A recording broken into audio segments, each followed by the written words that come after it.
Did you really write it in chat 4 times? I was like, hey, Nikita, any new streamer items coming in 12.8? And it would like scroll.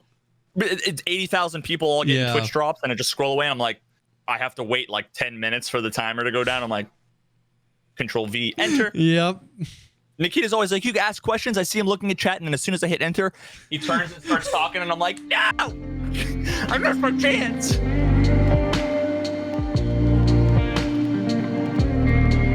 What's up, everybody? Welcome to the PogCast, a show dedicated to talking about all the poggers things in life, like music, content creation, and video games, with a heavy focus on the first-person shooter Escape from Tarkov. I am one of your co-hosts, Jessekazam, an Escape from Tarkov YouTuber and general content creator.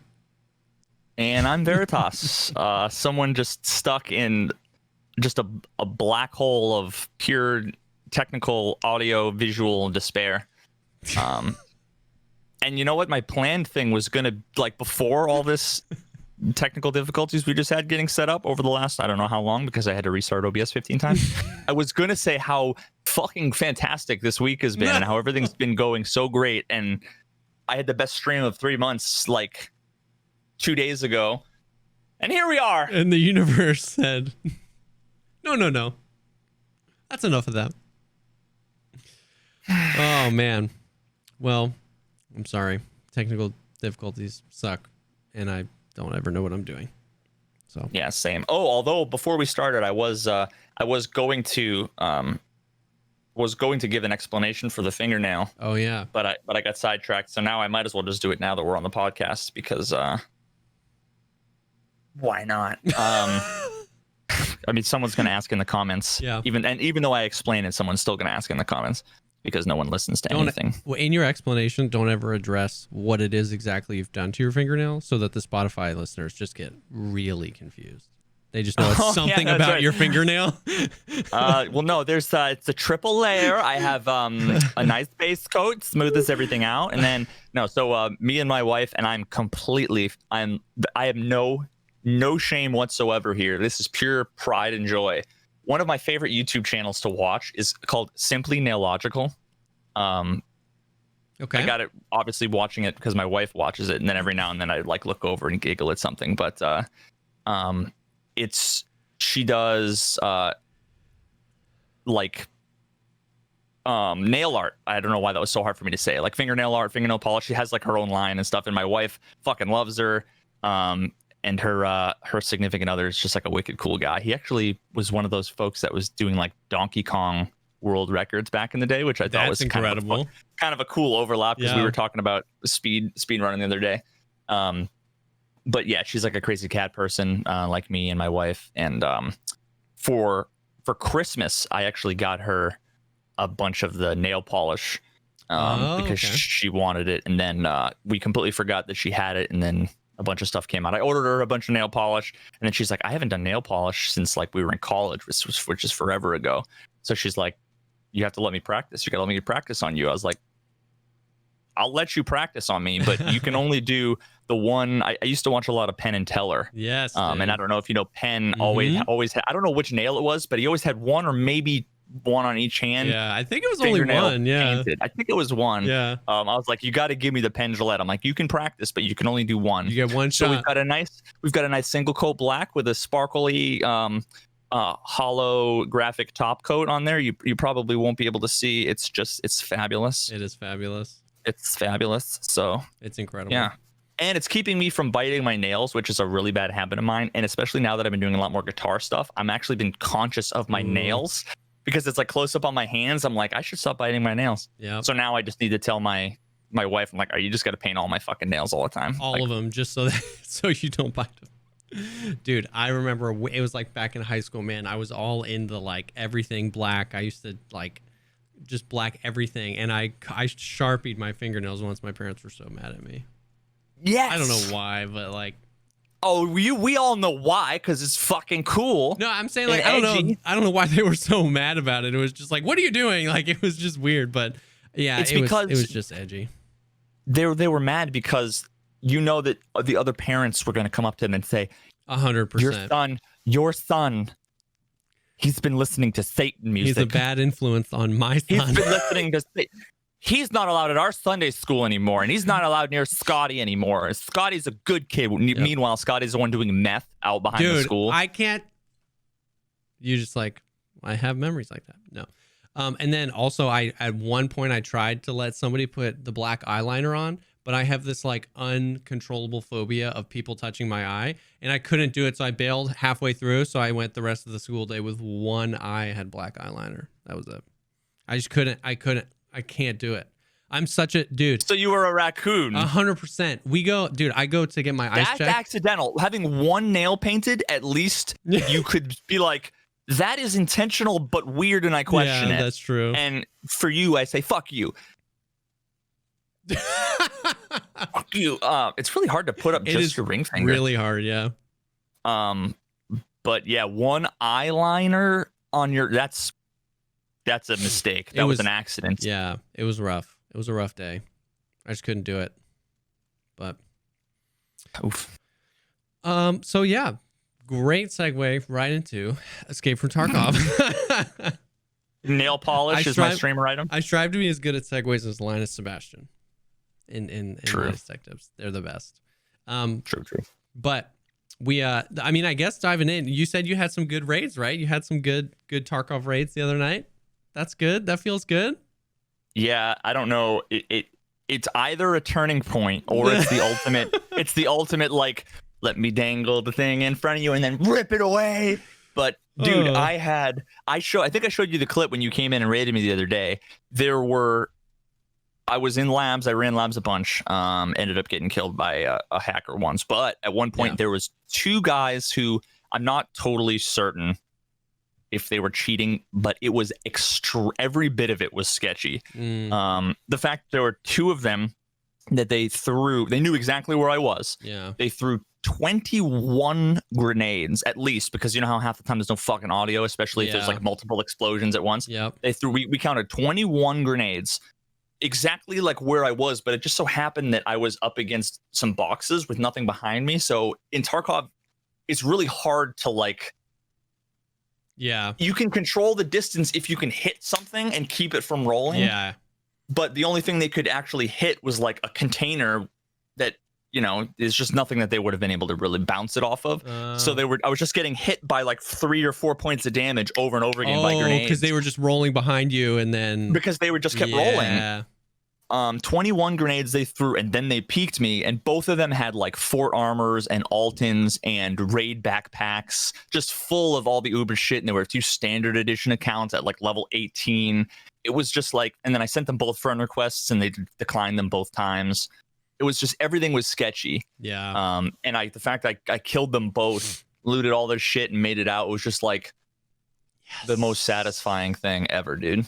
Yes. I had a bunch of other good raids. I think I still probably only survived 50% of the raids, but the raids I survived, like every fight, even the losses were like totally fine. Like I feel okay about that. That guy clicked a little bit faster than me. I ran out of ammo here. I couldn't reload fast enough or whatever. And it's like, it didn't feel desyncy or anything. Now I will say, I did change one thing, in that I was no longer on East Coast servers, which is my normal. I either do auto or I'll choose like New York, DC, Barnhouse or Bornhouse. I know or whatever. Yeah, I don't know how to pronounce that either. I think is it like French? Is it a French Canadian? Maybe. Bournois. And then like, you know, basically East Coast. Barnhouse. And I tried playing, I won't say where, but I tried other servers where my ping was like under 100, because like East Coast is like 20, 25, 30. I can play in Europe and pretty much all of the United States with ping of under 100. Yeah. As long as it's like Western Europe. And let's just say that the game felt totally fine. That's actually...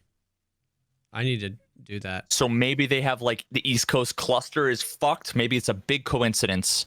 Maybe it's all mental. Don't know. But I'm going to at least try it, because the desync has just been pretty constant for me too recently. And I'm on those same East Coast, just like every East Coast server that's under 60 ping. I just have it all selected. So that's cool though. That's dope. Oh, and after we duoed the other day, I sent a bunch of footage to Nikita because I had asked him, Jesse's frozen with his eyes closed. Okay. You just froze and you were like, looked like you fell asleep. So like a day before that, I had done like a streamer battle thing with Sensei Scav. Oh yeah. And then I did some duos with you a couple of days afterwards, and then I was having a bunch of bad time, as everybody who's been listening to the podcast knows. But I compiled a short video of just all of these weird, really bad desyncy clips, usually with me and you or me and Scav, because I had both sides of those of just like running through doorways, and like they'd be totally synced, but then like I'd run on metal and he'd hear nothing, even though we both had contacts on. Yeah. He'd go up the stairs and shoot a 60 round mag, and he'd be spraying like 300 rounds straight, frozen, walking in place on my screen. But on his screen, he dropped 30 rounds, killed the guy, reloaded, and ran up the stairs. But on my screen, he's at the bottom of the stairs running in place. Yeah. So just all these weird desyncy things, I compiled them all together, sent them over to Nikita. And he basically said, like, so it's really interesting. So he had said then, because I opened up with, because he had been radio silent for a while, right? They've been really busy. He hadn't been talking until the podcast that they did, the 12A podcast. And I was like, is there anything with desync or with like netcode or having like server issues, like anything you guys are looking into? And he basically said, like, other than always needing to improve everything, there's nothing that's on our radar. So I was like, okay, well now, because if he had said, oh yeah, we know that there's big issues and we're working on it, then I would have just been like, okay, sweet, and then I would have just let it be. But him saying that everything seemed fine, I was like, okay, well, I'm gonna send you all these things and just say, like, these are like the last 10 raids I've done. Look how fucked this is. And he was like, interesting, send me more videos, dude. So, and then on the 12.8 podcast, this is a good segue. On the 12.8 podcast, he said a lot. He said desync. Now, I have no idea if any of that has to do with any of the things I was bringing to his attention, because I wrote to him and said, like, I think these are some issues. I think that there's something going on. I don't know if it's encryption. I don't know if it's whatever. But I'm like, I'm seeing really weird stuff. He's like, you shouldn't be. And when I sent it to him, he's like, I want more footage. And then now all of a sudden he's been talking about fixing desync. Well, so it's like, I mean, that is a good segue. So he, as far as I know, so they did the Russian podcast the week before the 12.8 one. And as far as I understand it from watching like Sneaky Russian's like translation live, and then watching a few people that then compiled a bunch of the information, like I got in, I popped into Sneaky Russian's stream because he was translating it. And I popped in right at a time where like Sneaky started laughing. He was like, oh, Nikita's mad. Like he was like trying to listen to this rage. And apparently he kind of went off on this, like basically the structure of how those types of issues get to him. And like, he was like, when stuff like this happens, like the community managers need to be reporting it to these people so that these people can report it to that people. And then in the English podcast, it was one of the first things they talked about. They were like, yeah, update, we're still working from home, XYZ. And then he mentioned this, like, we're trying to like maximize the efficiency of like what person is in what role and whose responsibility it is to report bugs and to whom. Like he said that. And I was like, that's interesting. So we've kind of mentioned similar things, but it really made it seem like a lot of that stuff from their end, they're either not tracking so they didn't know, or just stuff wasn't brought to their attention. So I found that super interesting. So I'm sure that played at least some small part in it, in him being like, we have got to get this stuff reported. You know what I mean? So yeah, the problem is like he said a few times, they only have 100 devs, or whatever, 100 employees. I don't know if that means devs, but there's like 100 of them, and 30 of them are like contractors. So dealing with contractors is always like, it's like leaving your kids with a babysitter. It's not exactly how you want to do things, but it's just like, you can handle this stuff. Go do it. You're putting a lot of, you have less control over it. Sure. So as someone who's worked with contractors all over the world many times, even the best ones, there's always just a disconnect because they're not They're not you. Not yeah. And yeah. So then also, I forgot what I was going to say. So feel free to say whatever you were going to say. No, I was just going to say so hopefully that just means that in the next, over the next few months, maybe that stuff gets to be a little bit more efficient. You know what I mean? Like, and those things can bubble up a little bit better. And hopefully seeing proof and hopefully seeing videos of the desync that they can, figure out what it is. Yeah. So that reminds me of what I was thinking about. So given that they have such a small team and that they've got a bajillion players, it's got to be really hard dealing with all of the noise that comes from reporting issues. Because 100%. just to give a really quick a little bit more context. So when I worked at the robotics company that I was at, our mobile app, our team had like 13, 15 people on the Android and iOS teams. Every time we'd put out a feature and we'd go to like a larger testing group, which would go out to like, there'd be executives that would get a version of the app. There would be marketing people and sales people. It was like a whole bunch of non-engineers that didn't know exactly what to expect. There'd be a million things that would be reported. 50% of them were already known issues. 20% of them were things that have been there forever that we've already known about, that have either been backburned or something that we'll get to later, or it's gonna, when we do the new engine, it'll get fixed. So it's kind of like, don't even fucking bother with it. 25% of the things are user error. 25% of the things are as designed. People are just confused. So it's imagine having a million users all get your shit. There's got to be a million complaints, and some small percentage of those complaints are going to have value.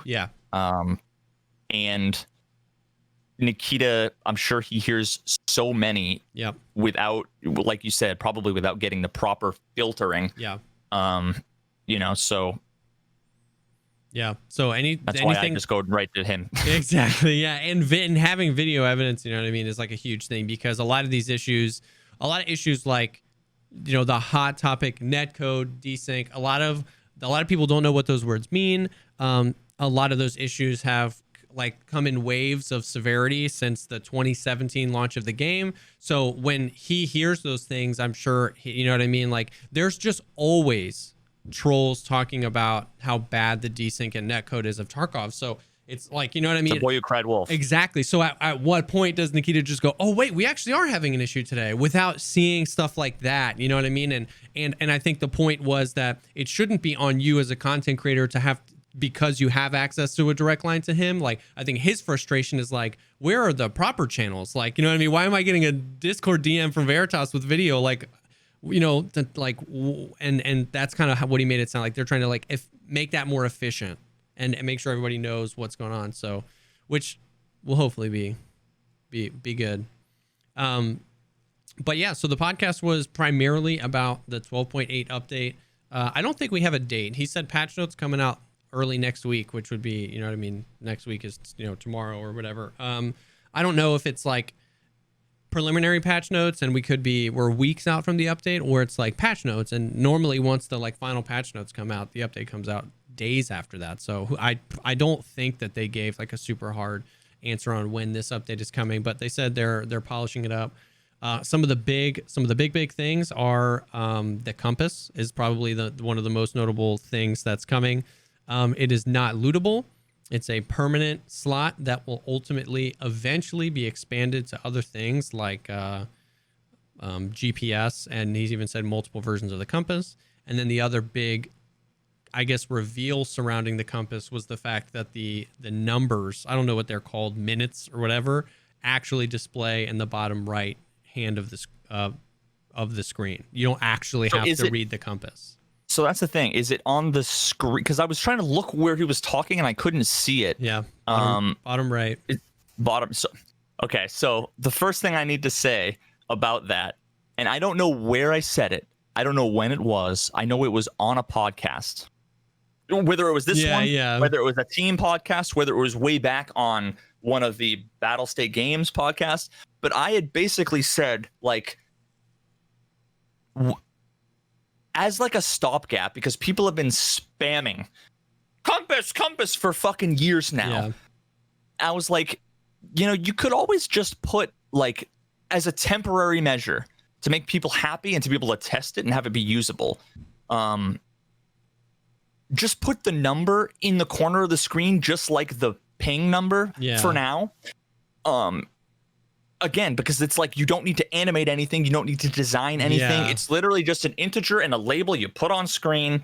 And I got completely fucking eviscerated for, oh, that's going to break my fucking immersion and blah, blah, blah. And it's like, first of all, it's temporary. Second of all, it's just a way to see if the feature is going to be used or be useful. Third of all, it's something that can be done probably in one day by the developers, and you wouldn't have to wait 2 years to get a fucking compass. And fourth of all, there's a million other things that pop up on screen when your ping is bad or whatever that are immersion breaking. So your argument's fucking invalid. I guess I don't really care, but I was surprised that they put, I just would have thought Nikita was like, hardcore read the compass, you know what I mean? Like, but they put it there, so it'll be, I mean, and obviously this is like the first iteration of it, right? Like, for all we know, they could change anything at any point, but it, you know, he pulls it out, and it is, you know, the compass obviously itself actually also works, so it actually points, you know, north, south, east, west, and it actually works like a compass, and you can read the numbers on there, but they pop up in the bottom right. I'm really interested to see how this is used. I suspect it will be used way less than the like hype and demand for it personally. I just think for solo players, you just know you need to use it. It's really I'm never gonna I'm only ever gonna use it for like when I'm trying to be immersive and I like check my map. Yes, like, exactly. Cool, I'm probably gonna like pop it open, flip out the thing, do a little free look down at it, look up. That's it. That's it. Yeah. But when I'm playing with people, because I know when we played together and when I played with Sensei Scav, because I'm such a noob when it comes to team play, I'm like, there's somebody by the oh fuck, where are you? Wait, where are you? There's the guy. What color pants are you wearing? Oh no, you know, where it's like I just don't know how to explain the thing, and especially in the new areas of the map where, you know, customs, I don't know half of the call outs that have been there for 3 years, let alone the new fucking areas where it's like, you know, I'm over by Green Donkey. What is that? You know, I don't know.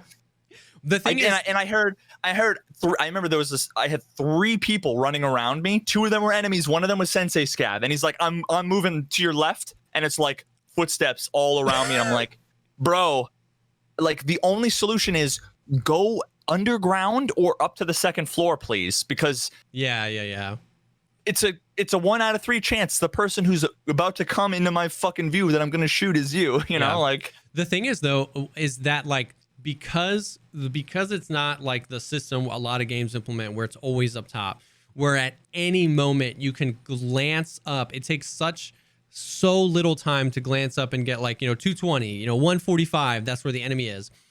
Because I have to hit a button and then he pulls it out, and then I've got to look to the bottom right of my screen, and then if I want to shoot, I have to put it back. Like a lot of those engagements where like you see somebody, it works really well if I see these guys and they don't see me yet. You know what I mean? And I'm gonna call out. But if like if you're trying to see 2 people running. But if like that one woods raid where we spawned in and the 2 guys came around the corner and I was behind you and you like 2 guys right in front of us, you had no, like, if I was off and you would have had no time, because as you were saying that, you were lining up a shot. Your only option there was that you hit a crazy headshot on the one guy, the other guy misses, and then now it's a 2v1. My mistake there was I shouldn't have shot because I had a fucking Mosin. So it was like, there's just no way I win other than if I shoot the first guy and the first guy's in Discord like, oh, you fucking God, kill him. And then in that time where I'm fucking bolting and another thing, I can, but instead I arm shot at the first guy, arm shot at the second guy, and it was like, there's guys, click, I'm dead. You're like, what? Exactly. So I'm just really interested because it's like, you know, we talk a lot about like how fast the fights can happen and how fast like long range, spotting enemies, calling enemies out, or in those few instances where a fight begins and doesn't end immediately, where like shots are exchanged and then both parties regroup, then that's going to be really valuable to like pull that out. But and like I said, I'm not saying it's a bad thing. I'm just like really interested, and I just suspect that it will be so underutilized. Like 2 months from now, like 2 months after it comes out, like I would just love to see the numbers on like how many times does the compass get pulled out by PMCs, and it would just be like, that's my personal. But I'm excited for it. It's not in any way a bad thing. I don't want to sound like I'm harping on it. I'm just interested to see how it'll end up getting utilized. It's definitely cool for squad play and RP stuff. Something I think will be interesting is every other game that I've played that has a compass, which I'll just say is PUBG. That's it. Singularly PUBG. When I've a team game with a compass, because normally there's like a fucking radar in COD or whatever, right? It's bound to your screen, so when you free look, it moves. Yeah. The thing is that in this game, I think it's going to be bound to your character in your model. Hand, yeah. So if somebody's over there to your right, you know, if it was on a clock, like 2 or 3 o'clock, you're going to have to, I think, do that offset. If you're prone and sniping on a rock, you might not be able to turn to figure out what. So that's going to be interesting. You might also have to like do a little bit of offset where it's like, you know, 180 but 90 degrees. Like I don't even know how you're going to have to call it. And in games like Fortnite or PUBG, it's a long string on the top, right, where you see numbers going in either direction, and as you turn, like you're the center, so you can kind of see, you can kind of like make a guess on the offset, but you're gonna get one number. You know what I mean? And so, I don't know. But I don't know that I'll, like I said, I don't know that I'll ever use it, but I'm just glad that it's going to be one less thing that people are going to be spamming. Except it's probably going to be lacking something, and then now people are going to be like spamming fix the compass. Yeah. But so never mind. But I think it's cool. Like it looked really cool. It's animated well. It's cool to see that it's in the game, and hopefully, and then once again on bigger maps, it's gonna be, you know what I mean? Like when there's more opportunities to see people super far away, you know what I mean? Like that's going to mean so much, because it's like I see a guy at. Because, like, you know, even now on customs, if you're, like, coming up and you see at the new, like, I see a guy at the new construction. It's like, where? You know what I mean? See on the left side, on the right side. Well, where are you? What's your left and what's your right? Like, you know what I mean? So that, I can say, like, he's, you know, 220. But also, I mean, I think going back to when I first started, too, trying to think about this from another angle. Yeah. When I first started, I mean, if you go back to my early videos, there's so many actual scenes, which is so funny because it's been so long that I forgot this is a thing. I would be prone in a bush with the woods map open. Oh my God! Looking at like, okay, that's a square. That must be that hut. So if that's the hut and that is that's funny. The donkey shaped rock, then that would mean I'm looking in this direction, which would mean the extract is that way. Okay. So, but now you know, potentially be able to, like, especially if you're learning a map, like it's one more tool for somebody who hasn't necessarily memorize the maps, even if they haven't played, because they've just watched hundreds of hours of streams and YouTube content, can actually, like, you should be able to take a map in and to be able to take a compass, and if you can figure out where you are on the map by points of interest, then you won't have to triangulate with other points of interest to then figure out your angle. I mean, that could be cool, as long as the maps are either always top is north, which I think some maps maybe aren't, like with the shoreline map, or they have a compass rows on them. Yeah, I don't know. No, for sure. And I think learning those, learning just the general, like what direction north, south, east, and west are on a map, just using a compass to just like learn those cardinal directions is incredibly valuable for squad play, because then it helps with, like, I still don't know east and west wing on shoreline. I still don't know which is which. Yeah. I swear to God, I have to look at 310 because that's the only one that I know is on when you looking at it with the water on your back. Yeah. And reserve and front, 310 is on the right. Yes, and that's so if east. 310 if the 310 key is blue and blue says east, then that's east, which means north is towards reserve. Like that's the only way I can do it. Yeah. Yeah, and that was actually the example I was going to give. Like, the more I played Shoreline and the more I played Shoreline with some of my some of the people that I do it with, it helps much to be able to be like, there have been countless times where it's like, okay, so if you're in a fight and you're like by 310, but they move all the way to the other side of the hallway.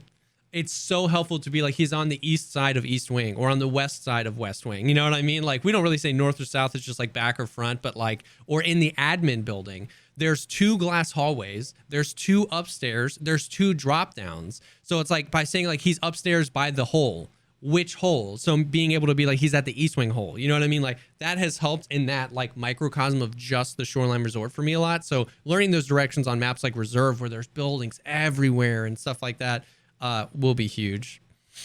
So we're getting a compass. I think it's exciting. Whether you're going to use it or not, it's an exciting thing. We're getting a few new weapons. We're getting 3 new weapons that he said. We are getting the Colt 45 pistol, loot only, bosses and raiders. We're getting the Keltec RFB, which is a 7.62x51 semi-auto bullpup. And then he said the third gun was a surprise and that he wasn't going to say what it was. Yeah, I have a feeling it's either going to be the Vector or the UMP. Yeah. Because adding another 45 gun into the game, I hope that the surprise one is another like, you know what I mean? I hope, because that's been one of the most like anticipated calibers, because you know what I mean? Everybody wants the Vector, everybody wants the UMP. We already have the what gun is it that shoots 45 already? Oh, the 1911, right? Yeah. I wonder how I'll need to run. I need to finish up the update that I was trying to do for Battle Buddy forever ago that I never finished. But I'll have to run the numbers to see how 45 at different rates of fire. Let's say it's 1200 or 1400 RPM or whatever. Like if it's the Vector, that shoots fucking fast. That thing is insane. Yeah. So it would be interesting to run the numbers and see how is it if you compare it to like 9mm through an MP5 with AP or with the 7N, whatever the new stuff is. Because honestly, like the penetrating DPS is the really interesting number to figure out. Like, is the SMG going to be? I would just love an SMG that is viable while not being just as expensive, if not more expensive than ARs. Yes. Because it's like with ARs, if you can get an HK and max it out, it's a shit ton of money, but it has no recoil. So there's the argument that like, oh, well, the MP5 is a laser beam. Yeah, well, so the fuck is everything else when you have meta attachments and you know what I mean? So I'm all for making them more powerful. SMGs. Yeah. Well, that's why I like the MP5 SD, because it requires no attachments and it's that laser beam. It doesn't have the fastest rate of fire.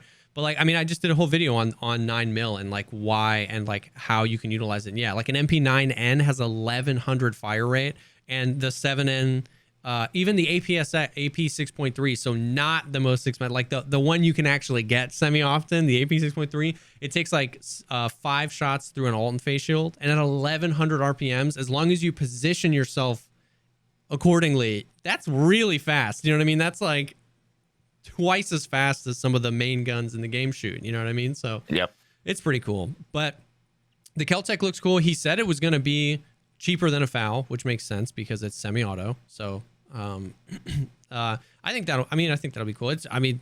We have a bunch of guns that shoot that caliber. Oh, speaking of that caliber, the Vepr Hunter is getting a new stock and a suppressor. Which is going to be so great. I mean, people were like freaking out about it in the chat, which I thought was hilarious. I don't know, man. People have been killed by a hunter in a while. Me either. To me, the whole dying to a specific gun used to be an annoying thing. That was after hatchlings were an annoying thing. Yes. Now it's just dying to anything, no matter what. It's annoying. Like I'll die to a TT if I'm fully maxed out because of issues. You know, it's like so I don't care if someone can land 2 shots on me, then by all means I'm okay to die. Exactly. And the thing is like the thing that people were saying is like it's the rat rifle, it's so cheap and it's so powerful, and it's just like I can't imagine that buying the weapon and then buying the new stock, which I believe is required to attach the suppressor, and then buying the suppressor itself, like I just can't imagine you're buying all of that and then still going in with nothing. Like at that point, you've probably invested 150,000 rubles into your weapon. You know what I mean? Like I don't know. So it looked slick. It looks dope. The new stock just looks fresh, and the suppressor's like cool. 9 yards long. Like it was huge. So that's pretty exciting. But yeah, we don't know what the third actual new weapon is. I would imagine it's the Vector or the UMP, or maybe he's slipping something random in and surprising us. We're getting new cosmetic items. Cool beans. I think that's cool. We're getting some new helmets. Oh my god, did you see the RIS T, the RS? Sorry, RYS. Was that the one that had it had like the goggles and the chin attachment? No, that's the Galvion helmet. I believe that's just like a new Fast MT. Like I think it was class 4. I didn't have the mandible, which I didn't see the class, and then a half visor and some like places where you can mount flashlights and stuff like that. Yeah, I want to see what the classes of the face things are, because I hate having like a class 4 helmet and then having the wicked expensive like 50,000, 60,000 ruble total face things that are like level 2. It's like exactly. Oh, it's one of those things that like I hate having to invest in wicked expensive shit that will only protect me from really inexpensive shit. Yes. It just feels so bad, because it's like if I don't come across low tier losers, then it's then like I just invested 60,000 and I made my stream look blurry for the last 20 minutes for nothing, you know? So the RIS T, I hope they're good, is the black Alton, but it's not an Alton. And he said it's better than an Alton. He did not. I thought he said it wasn't going to be better. No, he said it was. I must have misheard. He didn't. He did not give the specific classes. And when there's like, you know how like when you take a helmet and then attach a face shield to it and you double click on the helmet, it doesn't tell you what class it is. You have to mouse over it and it'll say that the helmet is this class and that. So I don't think we saw the classes because it was attached. They were attached, and when he double clicked on it, you couldn't see what class. So I don't know if it's class 6. Class 7, if it's just class 5 with more durability. Class 7? Is that a thing? I don't know. Somebody in chat said class 7, and I was just reading. I have no idea. But I know that he said it's better than an Alton. I thought he said, and he might have said both, or I might have misheard, because I was like doing a bunch of shit, recording some footage and stuff or something while I was listening.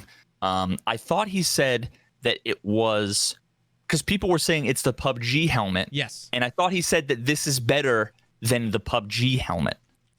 No, he was saying that to say that it's not an Alton. He was like, it looks like an Alton. It's not a black Alton. He was like, people in PUBG call this the Alton. It's not an Alton. It's the RIS T. This is the one that's in PUBG. It looks like an Alton, but it's better. It's going to be better than an Alton in Tarkov.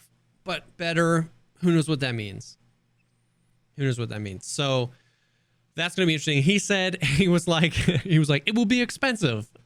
And it's like, okay, that doesn't mean anything. So we don't know, like some of the stuff he made notes about, like the new Colt 45 is going to be loot only, but some of the stuff he didn't, like the RIS T, I don't think he said, where you get that from, but I'm imagining you can get it from the traders if he says it's expensive. Probably Peacekeeper, right? Is that the one that looks like the Fast MT? Oh, no, that's the other one. Yeah, the other one, the Galvion. That one's coming. That'll probably be Peacekeeper. We're getting a new headset.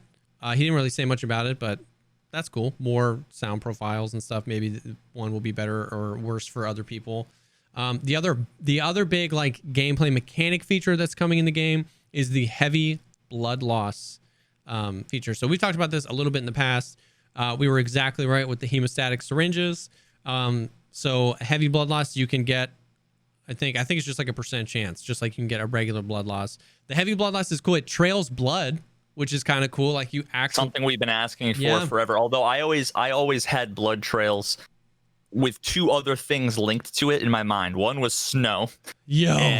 And the other was being able to drag bodies, because I would love to kill somebody and be able to, like, if you kill somebody in the lobby of dorms, like in the front door, I would love to drag him into the bathroom, close the door, and then loot him. You know what I mean? Exactly. But then having a blood trail, I think, would balance it out, because if it's anybody that rolls up can at least be like, a clue, Sherlock, and fucking suss out where you are. Yep. I think I'm sure that would be a million years of animations and stuff. So. I mean, I think that'd be dope, but. So, we've got the heavy blood. It was it was interesting because when he got one in the leg, he had a scav shoot him. He got one heavy blood loss in the leg, and it didn't seem that crazy. Later on in the stream, a scav shot him with, I guess, like Magnum Buck or something, and he had two. He had a heavy blood loss on two of his limbs, and his health was ripping down. Like, and I was like, yes, that's what I want. Like, I want this to be a factor on, like, if I don't med soon, I'm going to die. You know what I mean? Like, that'll make it so that, like, because now if you have a shotgun, let's say, and you like leg meta a dude like 2 or 3 times, you might do 200 damage, but like, yeah, it's not a big deal. He can move and do a quick Salua and get back like, 20 or 30 health or whatever, and that can be significant. Yeah. But now I think that it's one of those things that the more I think about it, the more I like it, because what it'll do is if you 1 or 2 tap somebody in the chest or the head, they're going to die and it's irrelevant, right? Yeah. So I guess what this does is it's a little bit more of an equalizer for potentially lower tier folks to maybe be able to compete, because you might get lucky with a fragmentation out of a shitty bullet, but if you hit him in the arm and it's a heavy bleed, then they have to they can't just retreat and throw nades. They have to heal, which puts them at a few second disadvantage for the fucking animation and whatever. So I don't know, it could be cool. I'm probably gonna hate it because I'm gonna die to all the dudes with Makarovs, because I'm gonna try to bleed and I'm gonna start bleeding and I can't heal and cancel the animation fast enough and whatever. But I think it's gonna be a good change. I do too. And what another thing that I was thinking about is that it potentially gives you a little bit more confidence with shotguns at a little bit of range. So like if you see a guy running towards dorms outside of the range that you're gonna hit him in the head, if you pop off a few towards the legs and he gets 2 or 3 heavy bleeds, he really has a decision to make there. You know what I mean? Like he's not gonna be probably like snapping on you to just shoot. Like you can probably close the distance and potentially kill him, because he has to take care of those bleeds. So I think that it just adds another level of like dynamic. I'm trying to pull up trying to log into my fucking Mac so I can pull up Battle Buddy source code, because I wanted to take a look to see. People were saying the helmet was made of titanium, and I wanted to see which end of the spectrum that was on in terms of destructibility. If it's the expensive side or the cheap side, I always forget. I have to look at the remember. code. Yeah, we got a new armor too that was, I don't know if the material, I don't remember what the material. We're getting a new class 5 armor that looks like kill armor, but it's just all black. And somebody in my chat the other day was talking about the material, and I don't remember. It was steel. Oh, okay, yeah, it was steel. So I don't remember what they are. I don't remember how they all repair. You know what I mean? Like off the top of my head. Something interesting while you do that about the heavy bleeds was that he said some med kits are going to be able to fix them, but at a heavy cost. He didn't really go into that. And then the first time he got a heavy bleed, he fixed it with an IFAK. And I think that's dumb. Because why bring a tourniquet, which is your new item, if I can fix it with an IFAK? So there's 2 pieces to that. One, it almost seemed like that was a bug. I thought like he seemed like he was angry. Yeah, because he wanted to show off the animation. Yeah. But it could maybe that's why. But I think it was temporary, because what he told the guy to do is like, you just fucking fixed it with the bad thing. Go open it up. So I think it's like if you fix it with an IFAK and then you run for 20 meters or something, you're back now to heavy bleed. Yeah. I hope that if you can fix it with an IFAK, it's temporary, and also that it consumes like 75 or 100 HP from the IFAK. You know what I mean? You need like a full. Yes, because I just want it to balance that out, because then like I bring an IFAK into every raid and an IFAK in my gamma. You know what I mean? So like it kind of removes that. Like I can heal it real quick with my IFAK and then get to dorms, or then get to the room, or get to the thing. Like it doesn't feel as urgent if I can just temporarily fix it with the IFAK, unless you get multiple, which is a big thing. But no, I just realized, and I don't know if this is a temporary thing, but like it kind of is weird that all of the med kits have HP values. Yeah. Like technically you would think if you have a grizzly, you should have like 3 bone fixes, 100 HP's worth of healing stuff and like 2 blood stopping things. Yeah. So it was almost like it would have multiple resources. Yeah. So yeah. like you could like use up your grizzly twice for like 2 breaks, but it still has all of the full uses. I see what you're saying. Because like right now, if you look at a grizzly, it's 1800 HP. Yeah. So that's basically like a little bit more than 4 Saluas. So you're getting 4 Saluas in the size of 2. But if it was 4 Saluas, so it was maybe 1600, but then also 3 limb breaks, and also 4 bandages, and also whatever. Then, because ultimately speaking, I think that there's kind of like a diminished return around like you don't want to use a grizzly if you get just a bleed, because you're like wasting HP from it. Yeah. That could like later be used for a bunch of other maybe more or less life threatening things. I don't know. Yeah. It really would be interesting to be able to see that happen, and it would just feel more like intentional because the numbers are so interesting. Like a splint, right? Like is like a 1, or if you have the ALU sprint, it's like 1 of 5. And then how do they determine how much splinting from a grizzly should take away its HP? Because it's not determined by how much HP you've lost in that limb. It's a splint, but by splinting with the grizzly, it has to diminish its value. It can't not. It can't just be free unlimited splints. So like the numbers get weird with things like bleeds and fractures and heavy bleeds now because they don't have this number assigned to them. Dude, they should just make the grizzly like a med case, but smaller. Yeah, a 2x2, and you open it and it's like, and you can put a Salua and a splint and a thing. That's super interesting. that would kind of make sense because that's what it is. Yeah, I mean that's the interesting thing is it's like if you look at it, it's just a fucking thing with handles and a zipper. Yeah. So being able to, if it was a 2x2 that held like 4x4, or even 3x3, 3x3, you could put so many meds in. It's a whole gamut full of meds. You know what I mean? Basically. Someone says that's planned for the vest rework. Well, I hope so because that was a great idea that I just came up. I'm just kidding. I didn't. But anyways, so with the new heavy blood loss, we'll see how it works. I hope that if it can be healable with, I get why they want to make it healable with other things because this just like especially early game, that's a crap ton of meds. If you just have a cheese and a bandage and a splint and a tourniquet, you know what I mean? Like that's just a lot to buy every time you die. Like I get that, but I hope that if it's fixable with the med cases, that there's some, that it hurts, that it's temporary. It uses a lot of that med kit. But the 2 new items are the tourniquet, which is a 1-use. It's basically the splint. It's just it fixes 1 bleed, and then the hemostatic syringe is a 3. So that's obviously going to be the meta. Just slapping one of those in the gamma or something like the ALU splint, and know that you can. What's cool though is that like you can go a 1 ALU splint can last you. Unless you get some crazy raid like 5, 6, 7, 8 raids, you know what I mean? But a Magnum Buck, if you have a slick on, a Magnum Buck and you've got a bleed in your arm and both legs, that's your hemostatic syringe. And now you're like scared. So I kind of I hope they keep it at 3. I hope they don't make it 5, you know what I mean, later on. Yeah. I want it to be able to be consumed, you know what I mean? Like, so that'll be interesting.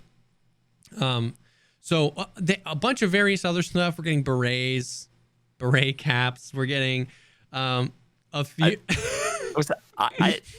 So not being, first of all, being an ignorant American civilian, the only time I ever see a beret, it's almost always used in the context of I am Frenchman painting.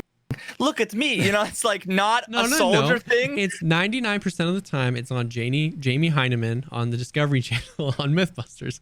He always had the beret on. Actually, yes, that is probably far more often than like the geeky, nerdy Frenchman. Yeah, the guy. Yeah, you know what? He's the only one that.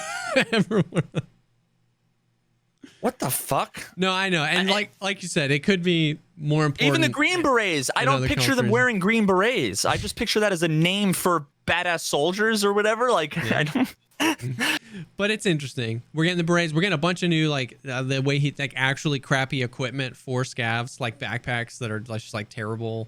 And then some new actual backpacks. Actually, did you watch the podcast? Did you see the backpack that had the big stack and then the two separate like rifle size? Oh my God, yes, thank you, please. Like all the other backpacks with segments are so like the mechanism backpack is like the worst. It's the worst. You know what I mean? Like, so I like having rifle size slots because when you look at the backpack, it looks like a backpack with two rifle cases on each side, like big, long. So I was like, nice, this is cool. So hopefully they will actually be usable backpacks. But a bunch of stuff. He even showed, I think he talked about some mods for some weapons, like some AK mods, but nothing crazy. So those were kind of like the actual new assets, new items, new things coming to Escape from Tarkov in 12.8. They talked about a bunch of stuff, a bunch of other stuff as well. Oh, a few other things that are coming in 12.8. We'll blitz through these quickly. The grenade launcher grenades are getting a nerf. So he didn't express how, but they're getting a nerf. They should just, honestly, I feel like I'd be okay with the grenade launchers if they had like an 100-meter fucking minimum, like, detonating range. That's true. Like you shouldn't be able to use it anywhere on factory, like, or anywhere. Even I kind of like mean that, like, maybe it might not be realistic, but just from like a balancing perspective, it sucks when you open up green and there's somebody who's just standing there and all they have to do is click anywhere and you die. Yeah. Because all you need to do is line up a pixel, like a CSGO smoke that you line up with the corner of the cloud or whatever. And you just know that it's going to explode and do damage instantly. There's nothing you can do. It just sucks. But like, dude, if you have to be like across the map on customs from like the hole in the wall near construction to like dorms roof, like that distance, I'm okay. If you can fucking line up a shot ballistic wise like a cannon, okay, I'm fine dying to that. Well, yeah, even as just like if they just removed all the 2 to 3 meter ones and made the 15 to 30 meter ones the super rare ones that are 100K a pop, and then like a 30 to 75 or 30 to 50 ones that were more common, that make them so you can't put them in your gamma. That would be crazy. Yeah, like that would. I don't want to get too deep into the GL discussion again, but if it's just you and me sitting here and nobody else, holy cow, that would be. I agree. Like that would from once again, not from a realism, from a balance perspective, that feels like that would make it. Well, I doubt it's that, but the grenades are getting a nerf. 2 new skills with the hideout, which I'm hoping is cool because like. Oh, I didn't hear that. Yeah, it was like he shot that off really quickly at the end. 2 new soft skills that are hideout related, which I'm hoping are things like the more things you craft, the faster you craft things. Like, you know what I mean? I'd love the ability to queue things that I want to craft later. I don't know, but 2 skills. Did you see the auto sort thing? The auto stash sort? I feel like, I mean, there's probably a group of people that would need to use that. I would be way too scared to click that button that it would just mess everything up.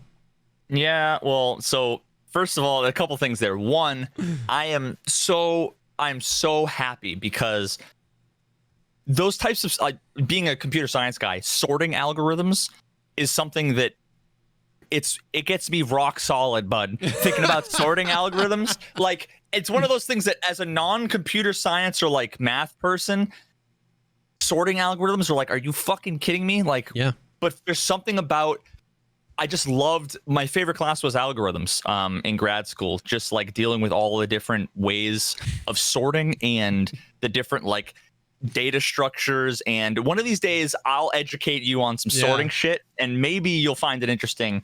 Well, I feel like there's no other possibility than because you love this so much, it's going to trigger you, because there's just no way they got it right. I don't know.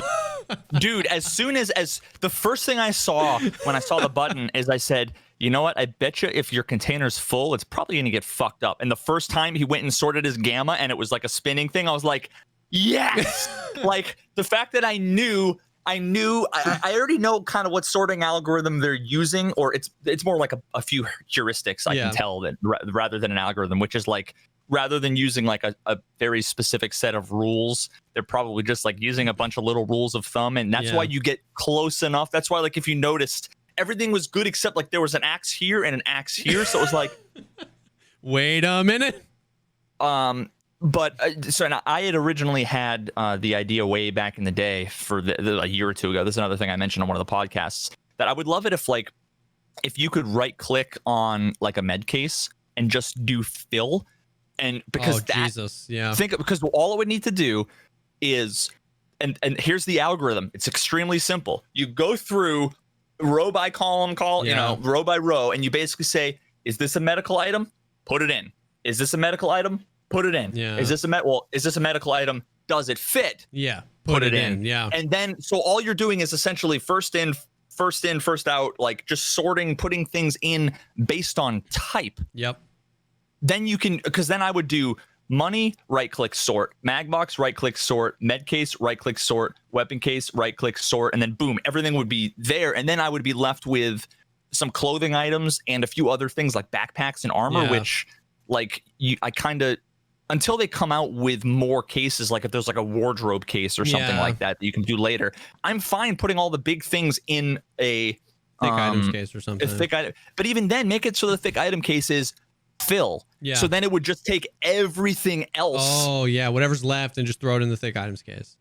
So yeah, I mean, because then what you could do is you could essentially have the button not be a sort, but it would be an autofill button, which would go through, and all you'd have to do is start with all of the cases that are limited to type. So food, mag box, ammo, med weapons, case, money, med, and then then grenades. Fill all of those up until you can't anymore, and then go to thick item or junk box, and just give it a couple simple rules, because then what you've done is you hit one button and it drastically cleans up your stash. And then you probably have some other stuff at the bottom that you just might have to like figure out, or you don't have any more space in your cases. But that seems like a way less that makes a lot of sense. Weird thing. The thing is, all the sorting does is arbitrarily takes the things in whatever order they decided and groups them together similarly, which is like, you might have the meds and then ammo and then mags, but you might want the mags near the ammo and not near the meds. So it still doesn't fix the issue. I think it'll be used a lot in the cases. Like, I'll go right through all my ammo cases and sort, because I like that. I like that you can do it with cases, med cases, grenade cases. Now, when I come out of 3 labs raids in a row and my stash is like basically just grenades, because if you pull any, you can just toss them all in there and then just hit sort. Like stuff like that will definitely be used. But it's the tossing in there that's honestly 80% of the annoying part. It is. I totally get, and what you're saying would make so much sense. Just right click the grenade case and click fill. And it's one of those things where it's like, I'm glad they did something, but I don't want my criticism to be confused with people who say, as you can read from chat earlier, I don't want them to add new content when they have all these bugs. It's like, well, those are 2 separate things that are 2 separate teams are going to tackle, and it's not a fair thing, because you're not choosing between the 2. But the guy who implemented the sort, he's the guy who would implement the autofill. And I just think that if they had a better UX and product designers, then he could have spent less time making a more useful feature that is easier to build, more flexible, and less error prone. Just saying. But it's something. We're getting some auto sort.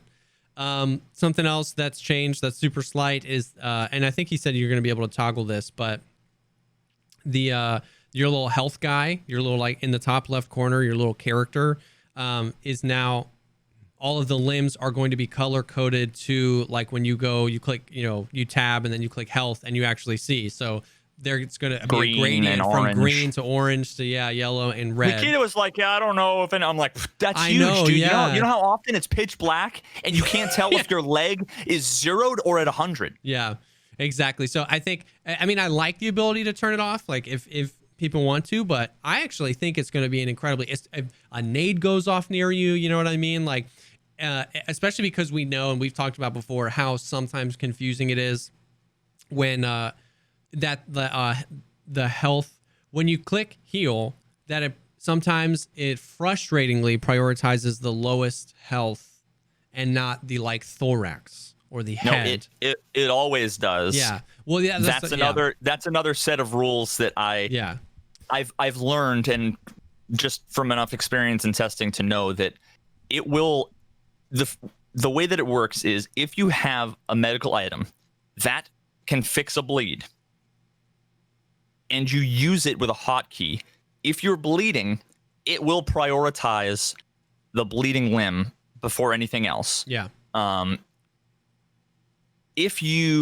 Otherwise, if it's not bleed related, if you use anything that has the ability to fix a break, like I think Grizzly might be the only one that's relevant. Yeah. So if you have a broken leg that has 20 HP, and I believe if you have like another limb that has, that's actually one that I might not be that sure of off the top of my head, but I'd be willing to bet that it would probably fix the limb with more HP, but with a break if you had a Grizzly hotkey.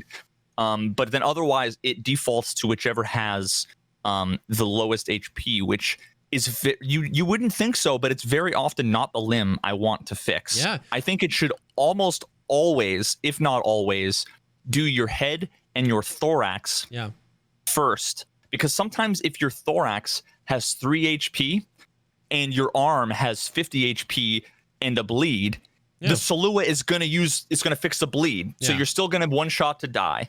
Or if your thorax has 20 HP and your leg has 19, it's going to fix the leg, which you're still one shot to the chest to die. Yeah. Fix this. The head and the thorax are the only fucking things that matter. Yeah. If you have 3 bleeds and 3 HP on your thorax, you're going to die by clicking heal. Like, you know what I mean? Because you're going to heal 1 bleed, and then during that time, the other 2 bleeds are going to kill you. Like, you know what I mean? So, so what you want to do is fill up your thorax, and then that'll give you time to fix the bleeds. So in the same amount of time, you'll end up with a 60 out of 85 thorax and no bleeds versus dead. Or like a 20 out of 85 thorax with no bleeds. So, but anyways, like I think this will be an interesting, you're going to be able to get a snapshot after getting shot. Like, and if you can see that your thorax is like yellow or orange or something like that, then especially if I'm in cover, I'll probably just tab and go right to health and just fix my thorax. You know what I mean? That's what I do. Especially with the heavy bleed mechanics now, like people are going to, this issue that we are talking about that a lot of people may not just recognize, because the amount of times that you get 3 bleeds and have 4 HP in your thorax is pretty minimal. It's just head eyes. You just died head eyes. Especially if you're new, you're getting shot. You don't have the wherewithal or the time to be able to open up your menu, switch to your health, quickly diagnose what's wrong with you, and then also know what's the biggest threat. Because you're getting shot at, you're running around.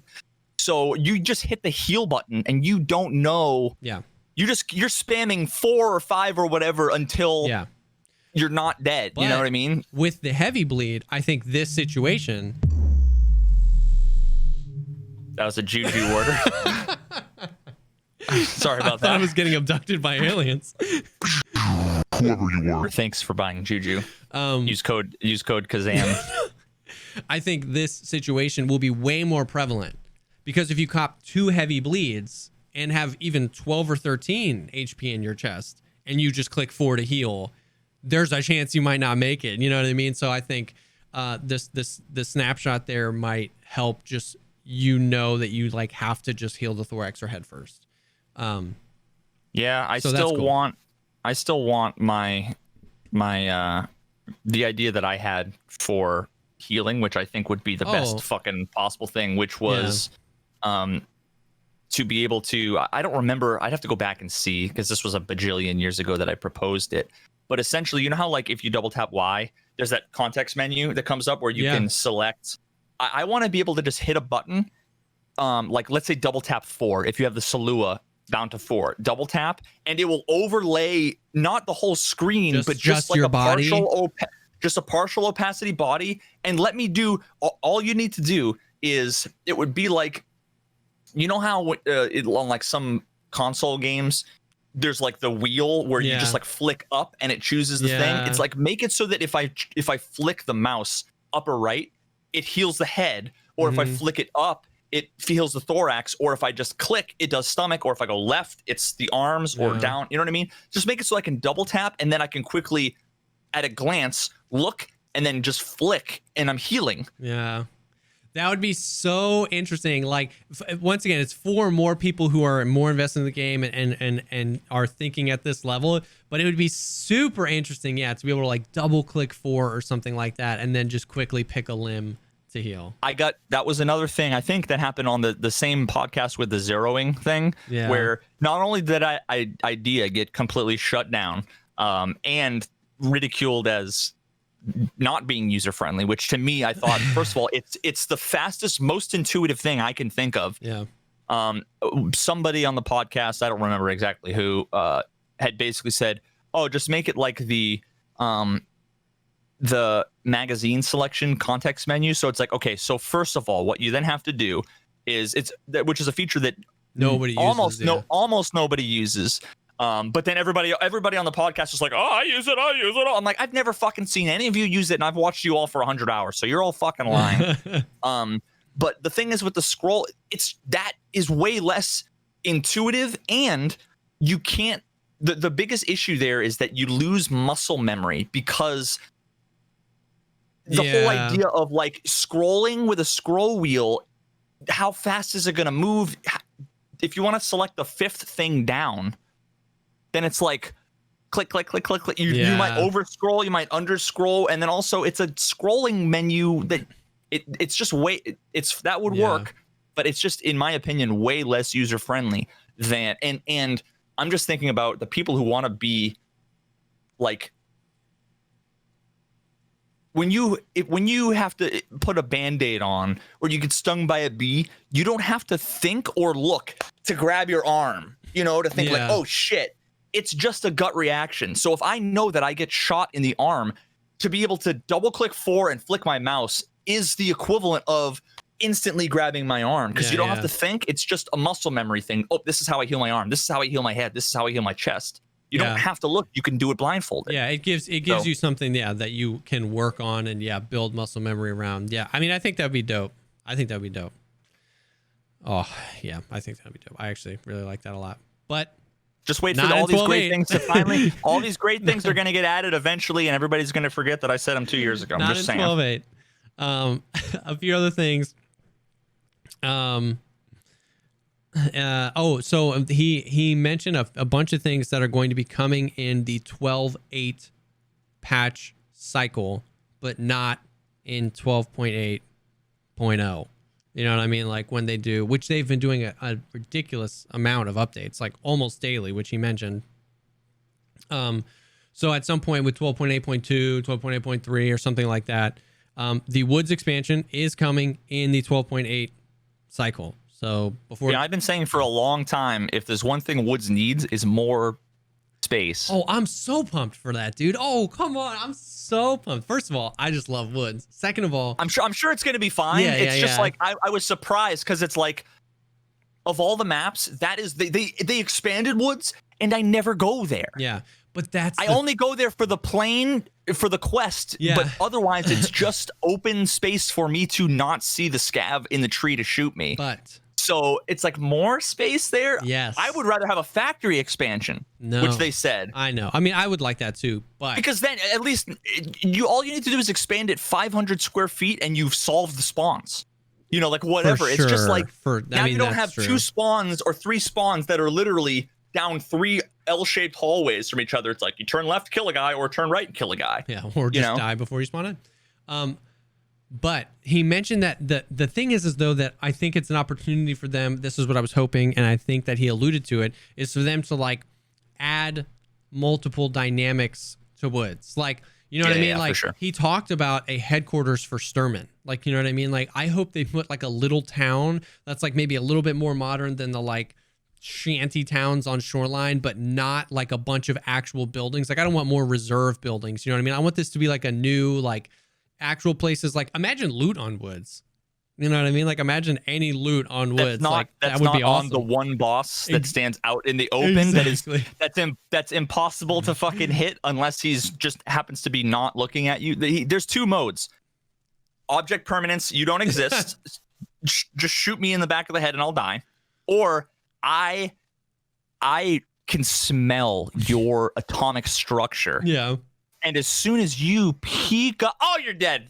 from him or his minions. I find Sanitars way more like that than Sturman. Dear God. Anyways, we digress.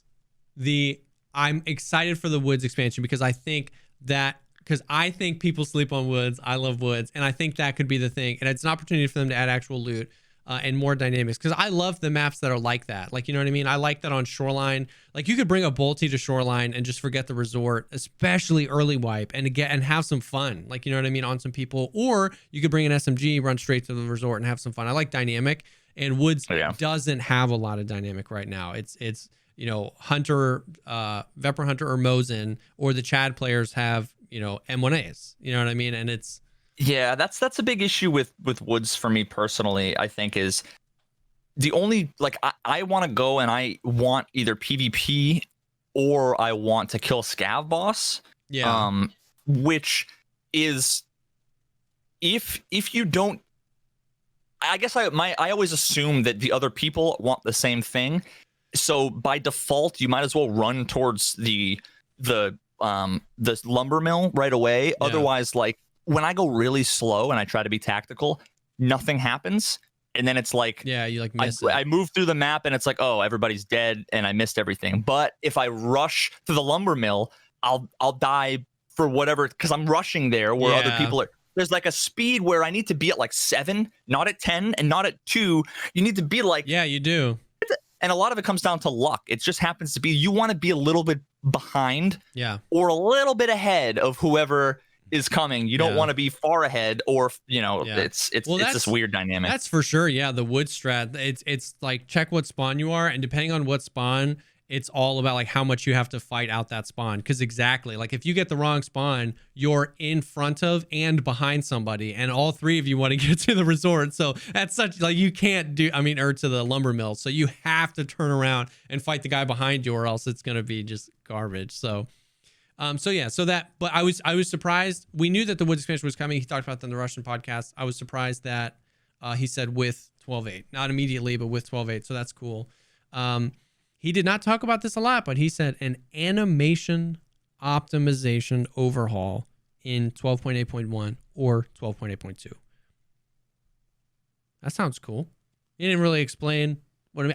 I don't know what that means, because do they need optimizing? I don't know. So is it a back end thing? Like, I'm not going to see anything different, but maybe those animations run smoother. I don't know. He didn't really talk about it. The only thing I can think of, and there's probably better explanations, but the only thing I can think of is maybe the way that they implemented some of the animations, like from a Unity perspective, maybe it was like an older way, and maybe there's a newer way that they can do it that's more efficient. I don't know. Yeah, maybe. So maybe it's possible that it would use less resources, or who knows? Maybe that's like 18% of what causes stutters. Exactly, and that's kind of what I was thinking. I was like, Tarkov has such good animations. Maybe it is they can run those animations more efficiently, and everybody gets 4 extra FPS. Like, oh, that'd be cool. You know what I mean? If they all look the same, I'm cool with that. But he just mentioned it briefly. I thought that this was just like a community thing that people were like, me and Geeks have talked about this a ton. I didn't know this was on their radar, but this stim pouch is planned in the 12.8.x cycle. He didn't really talk about it, but I think that's such a great idea. Like, you know what I mean? I think I kind of assumed they were going to have pouches like for everything. Yeah, I guess, honestly. It makes sense, but I'm just glad. I hope that I don't know. I hope that you always want it to be used the right way, but it'll end up being used the most meta way. Like, I hope it's not just like, oh, I just fill it with mule stems and now I can just run for an eternity. Maybe you can't put more than one of the same thing in there, so it's like, use the stems or something. I don't know. Do we know how big it was, or no? I don't think he mentioned. I don't think he mentioned. Yeah, if it was like the size of a docks case. Yeah. On the outs, like a 2x1, but it held like 3x3. Yeah. Something like that. Because honestly, I think I would use stims much more often with a case like that, whereas now I don't, just because like I find it's always a weird trade-off between, like, I hate pre-medding because every time I pre-med, it turns out I didn't need it, but then I don't have it the next fucking time I needed it. Yeah. Or a lot of times it's like I'll pop 3 expensive things, turn a quarter and die, and it's like I just spent 80,000. So I just almost never have anything with me because they just sit in my gamma or my kappa and take up space, and then eventually get replaced with something slightly more expensive, and then I just lose it without using it. So I don't know. I feel like it's going to be cool. It might make it, because I know you love stims. Yeah. And I'm like kind of sold on stims, but not sold enough. Yeah, that like I've conceptually, them. It's like you're like there, but there you don't find that actual, like when you play, you don't find that practical reason. I still think that yellow and green are great for me because green is clutch. Because they'll keep you alive for sure in shitty situations. And even if they don't, I still find value in me not having to manually heal everything all the fucking time. So it's a time saver. So it's worth it for me. The blue stim I've been playing a lot more Shoreline lately. It's just like, now that I spawn and pop a stim, it's just there so that it feels almost like auto run in a way. Yeah, kind of. It's a convenience thing, and that I don't have to run and then stop and walk for a while and then run and then stop and walk, which it's like, that makes me lose the immersion a little bit, right? Even though it might be realistic that it's at the same time, it's like all I'm doing is I'm holding Shift and W and looking in the lower left-hand corner to see, okay, take my hand off Shift. Yeah. Okay, take my hand. Oh, I just got sniped, and I wasn't looking because I was staring at the fucking stamina bar for the 3-minute run. Yeah. You know, so I've been using the blue a lot more too, but all the other ones, I don't know. I just feel like I could. Yeah. It's like a first world problem that I have a backpack full of expensive shit. That it's like that happens so rarely these days that like the mule stim, I don't need it. You know. Yeah. Well, that's the thing, is that like the Meldonin and the P22, which reduce the damage taken, it's really hard to like practically see, because that's one of those things where you could pop that 36,000 ruble stim that increases your health pool by 10% everywhere except for your head. Turn a corner and get 5/7 in the head, and you're like, okay. I'm gonna have to do some Veritas science, honestly, to figure out like how many situations does it save me. Or you could get 2-tapped with M80 and have 3 HP because you popped that thing. So it's a lot harder to determine that. Yeah. The green stim is clutch. What I love about the green stim is it's like chef's kiss, the perfect stim, because it's the stupidest thing in the world to pre-pop it. Right? You only get heals for like 60 seconds. So it's not really abusable. You never make a mistake. Yeah, it's not really abusable. You hit it when you need it. It actually saves you time. It actually keeps you alive. Like I actually hate that some of the stims last 15 minutes. I think that's so stupid because it makes it pre-poppable. I could start a raid. All I have to do is bring an Aquamari and a lunchbox. I can start a raid, pop a mule, pop a Meldonin. Now I've the mule lets you take 9% more damage, and the Meldonin and the Meldonin does the opposite. So you've countered out the damage bug. You can carry 100 kilograms worth of loot for 15 minutes. You know what I mean? And just bring an Aquamari so you have something to drink. So I like the fact that the green stim, it's not abusable. You only take it when you need it. There are situations where you need it often enough to warrant taking it. It just feels like I want all the stims to be there. I like the Propital a lot too, the yellow one, but the green stim feels like it's perfect. It doesn't feel cheesy in the same way. I had this discussion with somebody earlier when they're like, "Why are you using the green laser when you could use the IR?" It's yes, like, dude. Yes, all the time. If you're using I'm using a laser because not for the debuff of like the 3%. I want to see where my fucking gun is pointing. Yes, you know, and I want to be able to. Sometimes I can use that to fuck with people and do a little bit of mind games with the laser.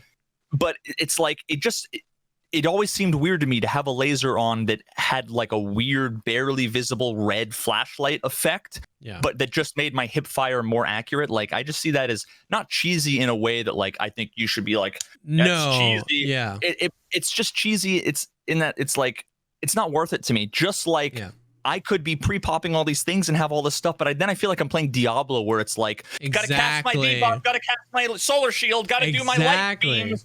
Let me make sure I cast the healing on all my teammates. Okay, let me boost up my energy. Okay, I'm Super Saiyan. Great. Like, no, it's just I just wanna play the game. You know, I don't want to have to be like, I agree. Use this 7 cocktail thing, then you're efficient. I think it would be better if even the blue stim and the mule lasted like 2 minutes. Like to get you out of a situation.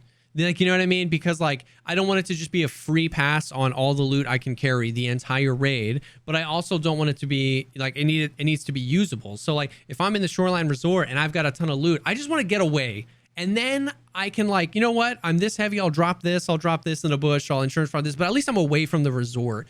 So that kind of feels like, it just feels like too long. So the green stim is great. What I forgot to mention is I'm super interested to see if the 2 bleed related stims become viable. The Jessekazam stops. That's never been something I've cared about. No, so. the Jessekazam just immediately stops all your bleeds and prevents you from get new bleeds for like 90 seconds or something like that. And then one of the new stims that came in with Sanitar doesn't stop active bleeds, but it prevents you from getting bleeds for like 5 minutes or something like that.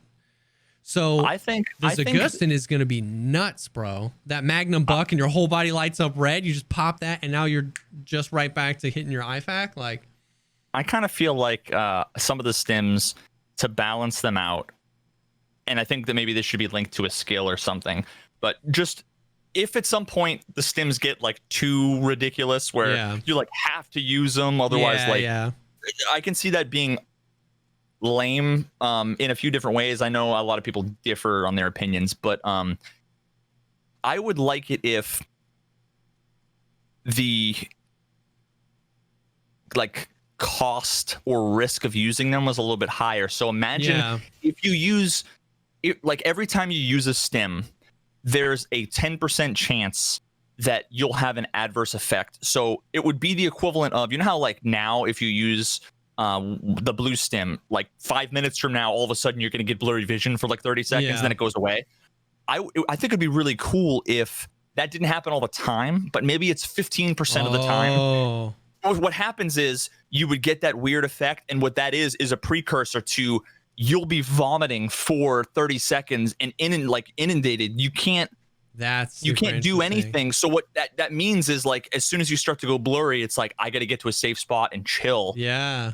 So what that would do is it would make it so that like 1 out of every 8 times, you go to use a stim, it's going to backfire in some way, and there would be less annoying than getting blurry vision every time. I don't know. And it wouldn't feel too RNG because you decided to pop the stim.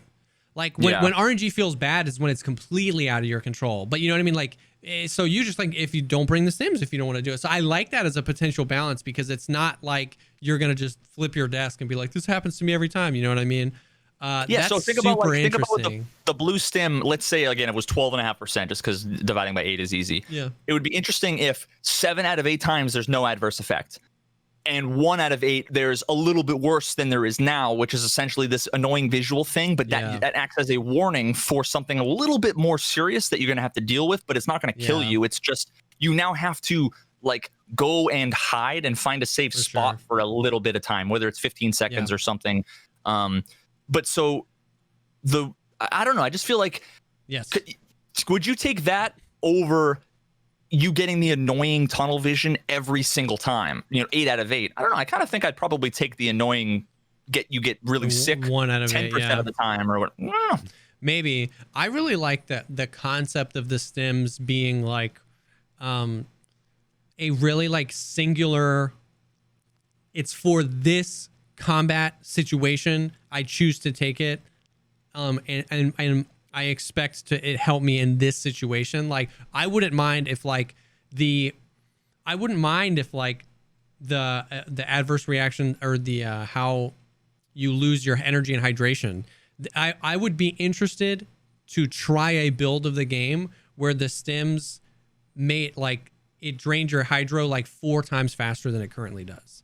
Like I want it to feel like a decision. Like if it's gonna give me, it already does to me. That's if it's gonna give me like 600 HP over the course of the next 60 seconds. You know what I mean? I want it to be like, because you don't have to leave the raid. Like I was, oh my dude, I don't remember. I was on customs the other day, and I swear to God, I found 12 milk in the first 10 minutes of the raid. 12, and milk gives you like 60 hydration and like 40 energy. So it doesn't force you. It's not so bad of a reaction that it forces you to leave the raid. But the one time you need it, It's true. the one time you need it, you can't find. There's been like 6 times in the last year where like I've popped the stim and I've been low and it's like, well, I got to go find something. And then for some reason, it's the only time where it's like, I spend 20 minutes looking around for water, and that's like my new mission now. Is just trying to find water. Exactly, though. That's great. My favorite raid I was doing duels with Bazinga. She died. I killed like 4 people on the in the Shoreline Resort, and just like I totally anti-meted it. Like I was like, I'm gonna do this my way. I'm popping all the stims during the fights. I popped a Meldonim, which messes with your hydration. I got super messed up. I popped an ETG stim, the green one, which messes with your hydration. And then I had 80 kilograms worth of these guys' loot, and Rock Passage wasn't open. So I popped a mule stim, which messes with your hydration. And before I could even leave the resort, I was like, I need water. Like, I have to have water. So I ditched my backpack, and I went to like 6 different places to try and find water. It spent 10 minutes to find water. I finally found it. I drank it. I was like limping my way to the extract. And it was probably like, that's a juice time raid. It was probably one of my favorite raids because I got like juice time. Fucking juice time, baby. Like I got some of the survival elements. Like every time I popped a stim, I knew the negative effects. I thought it could help me in this situation. I won the fights. I got all the loot. I had to find some survival mechanics. I had to traverse the rest of the map, and I survived. And it was such an accomplishment to me. I loved that raid so much. So as long as a con of a sim doesn't force you to just leave the raid, maybe they up the spawn of juice. You know what I mean? I like the idea that like this stim, it's an adrenaline boost for 60 seconds, for 120 seconds. It gets me through this fight. It helps me kill my enemy. And now I've got to shift the rest of my plan. You know what I mean? I don't have 14 minutes and 30 seconds to now loot and scoot. You know what I mean? Like I have to do something right now. Like I said, I don't know. I'd love to just like try the game that way. You know what I mean? Because then it makes to me, it makes me feel like they can increase the positive effects and make them pretty crazy because it's for a very short amount of time and there's negative effects. But we'll see. That a random side note, because this just made me think about it. I don't know if we talked about this before, but I just want to throw it out there for everybody. Mm-hmm. I really wish that the Rock Passage was always open and that you could just use the Red Rebel and the yeah, I've heard that before. I think I've said that before on the podcast, but I just like Shoreline. I would love Shoreline infinitely more if it wasn't like the coin flip about like, is the convenient thing open? No, now I gotta run for 20 minutes and do like, I fucking hate that. At least if I could auto run, I could pick up my guitar and fuck around. Because 99% of the time I don't encounter anybody on the way out. It's just running simulator. Yes, especially if you take the safe way and you're just it's so hard though, because like it's so close to the resort that if you just like knew it was always there, that's like such an easy extract. You know what I mean? Like but is it any different than the other side on reserve? Or I mean, because you use that's exactly true. where it is. Yeah. It's already set up for whatever the fuck you're doing, repelling or whatever. Yeah. So the fact that you have to get, I mean, again, I guess I'm a pleb and I'm bad at the game, but like I still haven't been able to get a Red Rebel just money wise, all patch. So it's still like something that I wouldn't be able to necessarily do right now, but it would give me more of a reason to get a Red Rebel, and also it would make the map less shitty. And I'd be fine if they make it so that the fucking thing is consumed. Like if they can add a lot more, a lot more uses for the Red Rebel and the repel, whatever is it? What is it? The paracord. The paracord. Yeah. The paracord. I'd be fine with it being a consumable thing. Me if I too, have to pay 50,000 rubles to get out, it's what it is. It's a much more expensive car extract without the weight. I'm fine with it. Yeah. No, that's true. Like, I actually think that helped. Like, making the paracord consumable would be a pretty cool thing too. And I definitely, like 1,000,000% fundamentally agree that Shoreline, it just feels like the extracts are both on each side of the spectrum. It's like I either have 100 kilograms worth of loot and the extract is 30 feet that way, or I'm considering throwing a grenade at my feet because I don't want to walk for the next 40 minutes. You know what I mean? Dude, so, you know how many times I've actually fucking done, if I don't have to survive because of a quest, and I don't have epic loot, it's like I have what's in my gamma, and I can ditch my gun for insurance. I'm more likely to get my shit back if I grenade myself in a bush in this obscure place over here than I am risking it getting shot by a PMC or a player scav on the way over there, because then they'll definitely grab my shit, you know? So I definitely think the extractions, on Shoreline need help.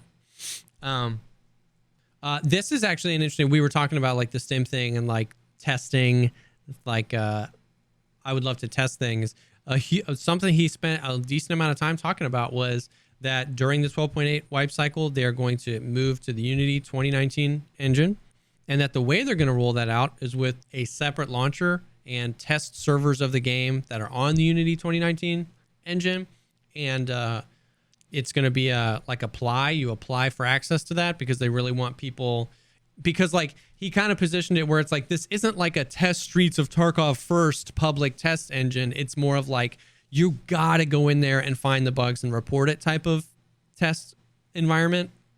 But then he threw out later, he was like, this is where we can try to get rid of the secure containers. And this is where we can try to get rid of the flea market. Oh, I missed that. He said that. I don't. Did he say flea market?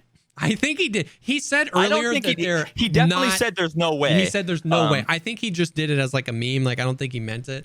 But he said that, and I was like, they could do things like that, yes, bigger changes. Exactly. Yeah. Which is what I've been wanting for a while. I know a lot of other people as well. The opportunity to just test some things out, because like, as much as we all want to believe that I came up with this idea, and if we do this idea, it just all full stop fixes everything or fixes this, it's just impossible to know the ripple effects of some of these things. And so them being able to make some of these sweeping changes more liberally in an environment where if it breaks everything, everybody just knows that that's okay, go play on your other PMC for the rest of the day.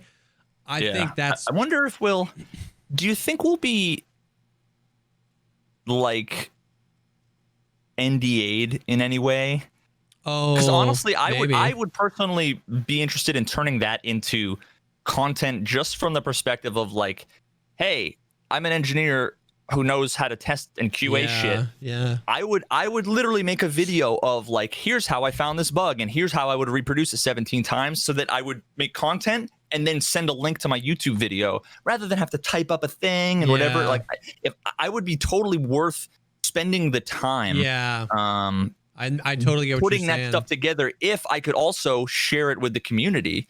It'd be interesting. So this is how I think that would have to go. If it's an NDA, it's going to be like an 11-page application, and they're only going to accept like 100 people in, because the Escape from Tarkov community would just not handle an NDA if you let everybody in. Or they're going to let a lot of people in, and they're not going to be able to NDA anything. Yeah, I mean, unless it was 4 minutes into the Dead Matter NDA, people were streaming it on Twitch. Like, it was crazy, dude.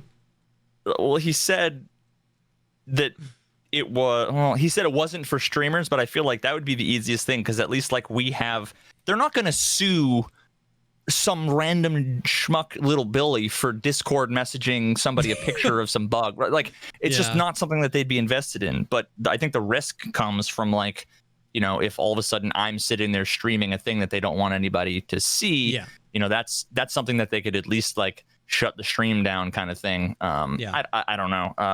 I don't know. That would be interesting. I hope it's not, because like I said, I think it would be. I mean, the game is in beta, and it like I make plenty of content saying this shit's broken. There's no reason why. Trust me, nothing is going to be more broken in the test servers than could be broken in the fucking game that has been in the main game for years now. They've had some pretty egregious bullshit, you know, that that you would want to be NDA'd, that they've lived with. That's why he didn't mention it a single time. I doubt it. But my only concern was that when he first started talking about the test servers, he was talking about them in the context of like, this is just for bug reporting.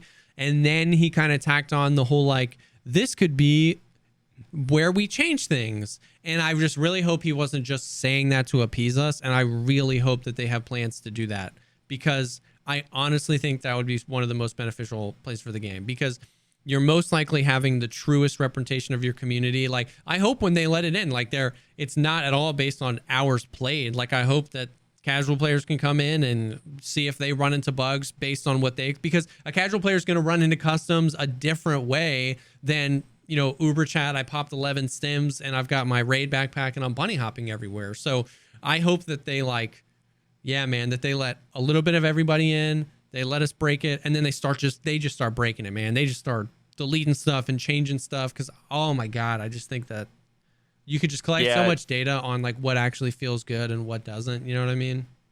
Yeah, I just hope that they don't the risk that they have by opening up to everybody, and I don't mean like streamers versus non-streamers. What I really mean is people that know how to test software and what to look out for versus not.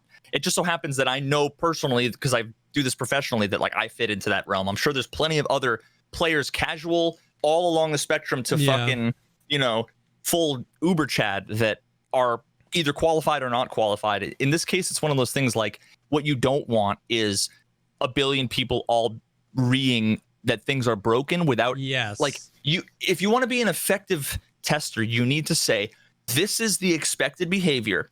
This is what happened. Here's how I reproduced it. Here's why it's a problem. Yeah. Here are 4 steps to reproduce. Like, that's what's useful. Exactly. You don't want 100 people all saying, hey, I clicked on a thing and then something went wrong and my bullets didn't work. Well, that could be desync. It could be hackers. It could be it's not useful. It's so true. Like, that environment would be like when you encounter a bug, that's all you're concerned with for the next 30 minutes. Like, it doesn't matter if you make it out of that raid. It's about actually getting out of that raid so you can get back into another raid and go back to that spot and see if you can reproduce that issue. Like, it's not about progressing. It's not about acquiring wealth. It is about finding those bugs, reproducing those bugs as many ways and as many times as possible, and then submitting that information to them so that on the other end, on your other PMC, you never encounter that bug. So I get what you mean. If you can say, if I stand in this position and I look here, 100% of the time, if I step to the left of the wall and I see there's like this weird culling effect and I report that, that's something that I bet you they could fucking fix in no time. Yeah. Because the steps are reproduced there. But if what happens if you said some textures were popping in and out and here's my game log. Yeah. That's like, guarantee that they're going to look at the game logs. There's nothing that they're going to be logging that's going to be useful there. What's really actually useful is I was standing here at this map at this time and I took a step to the left and here's a small clip of it, because then what the developer can do is put their character in the same exact situation, try and reproduce it. And if they can reproduce it, then they can put like debug logs in their local code and figure out like, it's this function that was called that fucks it up. And if I comment this method out, all of a sudden the bug goes away. Oh, that means the bug's in this function. Let me go see if I can find it. But instead, if it's just this thing, if they don't log it, it's pointless and it's useless. So I just, what I don't want is them to get a shit ton of people to come and play it, be testers like for them and have it be no different than anything else, and have them just get a bunch of not super useful feedback and then be like, we tried and it didn't work. And it's like, ugh. Yeah. I agree, and that's definitely for sure, and it's hard to tell, but I still think it's hopefully it's a step in the right direction that we can create a healthy environment to test things. He said that was coming during the 12.8 cycle.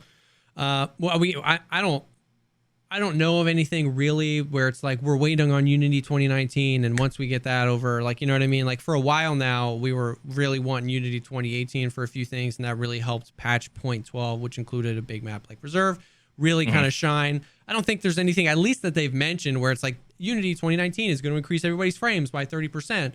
But I think it's just on the back end. They're excited to test it out. They're moving that way. With that will come the test servers, which I think will be a good thing. So I'll have to make a video that's like, here's how to test shit. A tutorial on how to test shit. I bet Nikita would, if they're opening it up, that would be a good video. Oh, this is super interesting too. After he talked about that, and he talked about this for a while, but he talked about once 12.8 comes out, that they're going to be doing surveys all over their like social medias. And I don't know if they're going to be sending them out or just like you have to go do it, and on the Reddit and stuff like that. And he positioned it like this like 3 different times, so I think I know what he was talking about. where they're basically going to be asking people what they don't like about the game, like what annoys. Yeah, them. I mean that's how they're gonna do more. I think quality of life shit about 100%. and I'm gonna petition that everybody consider. I don't want you to vote for it because it's a popularity contest and the streamer that screams a lot. I want you to think about how much having a full preset plus binds system. I'll fucking make a video where I describe it, how that is going to, so that they don't fucking get it wrong. Yeah.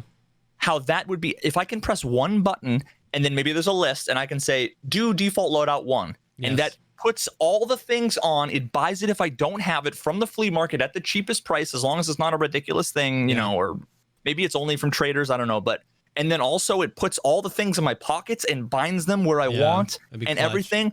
Let me press click. I'm ready to go. Let me choose the map and go and insure everything too, or whatever. Right? That would be.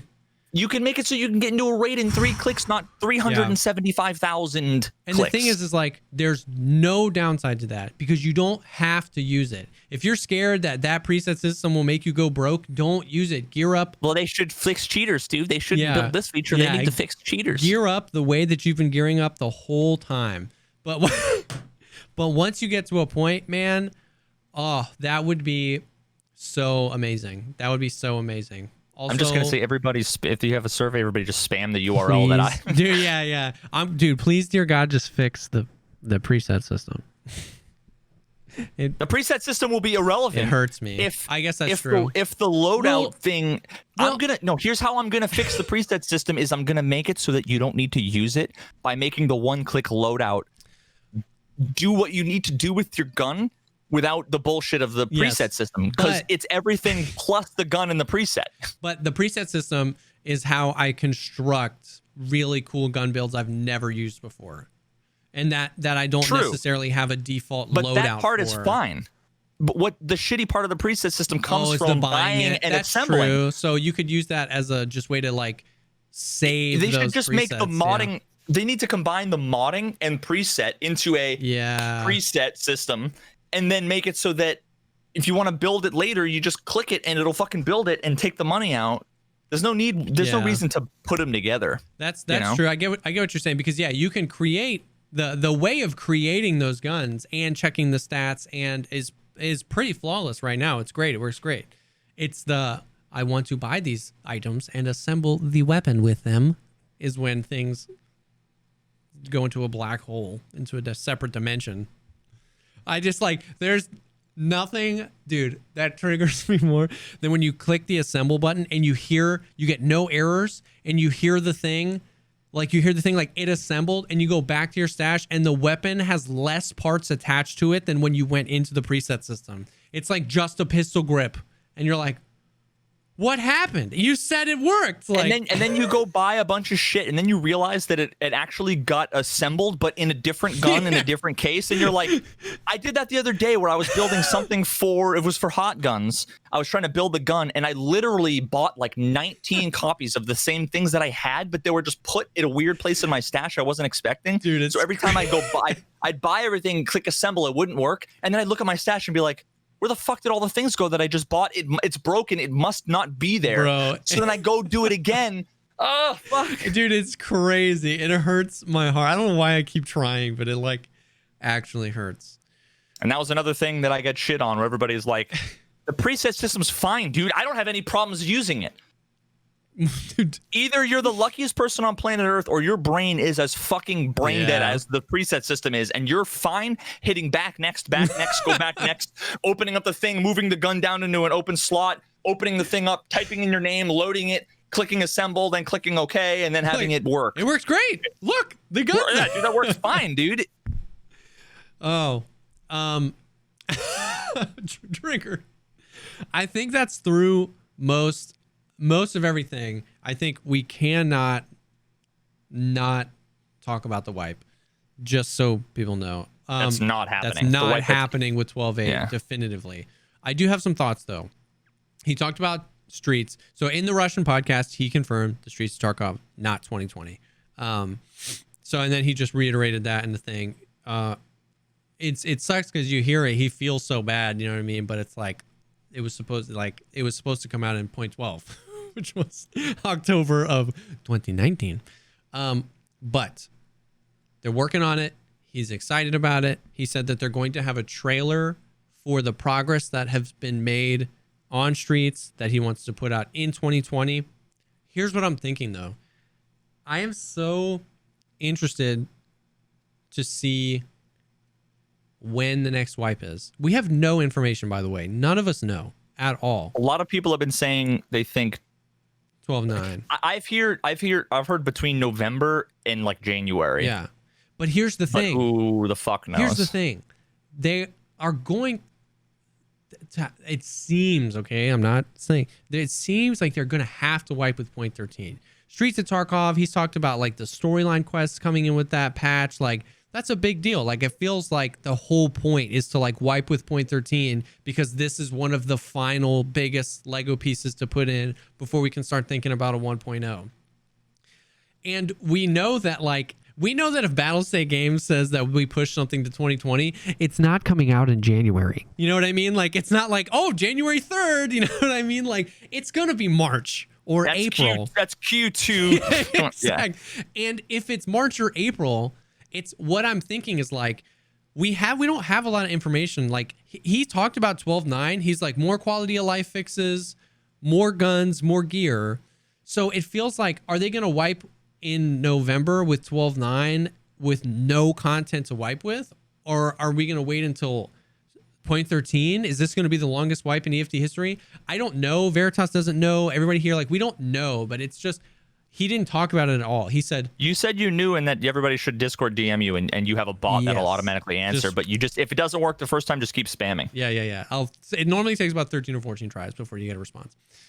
I'm so sorry. I just destroyed your internet. My Discord is so blighted wasteland. It's just really interesting. I'm really interested to see how that happens. You know what I mean? Like, I don't know. It feels like what's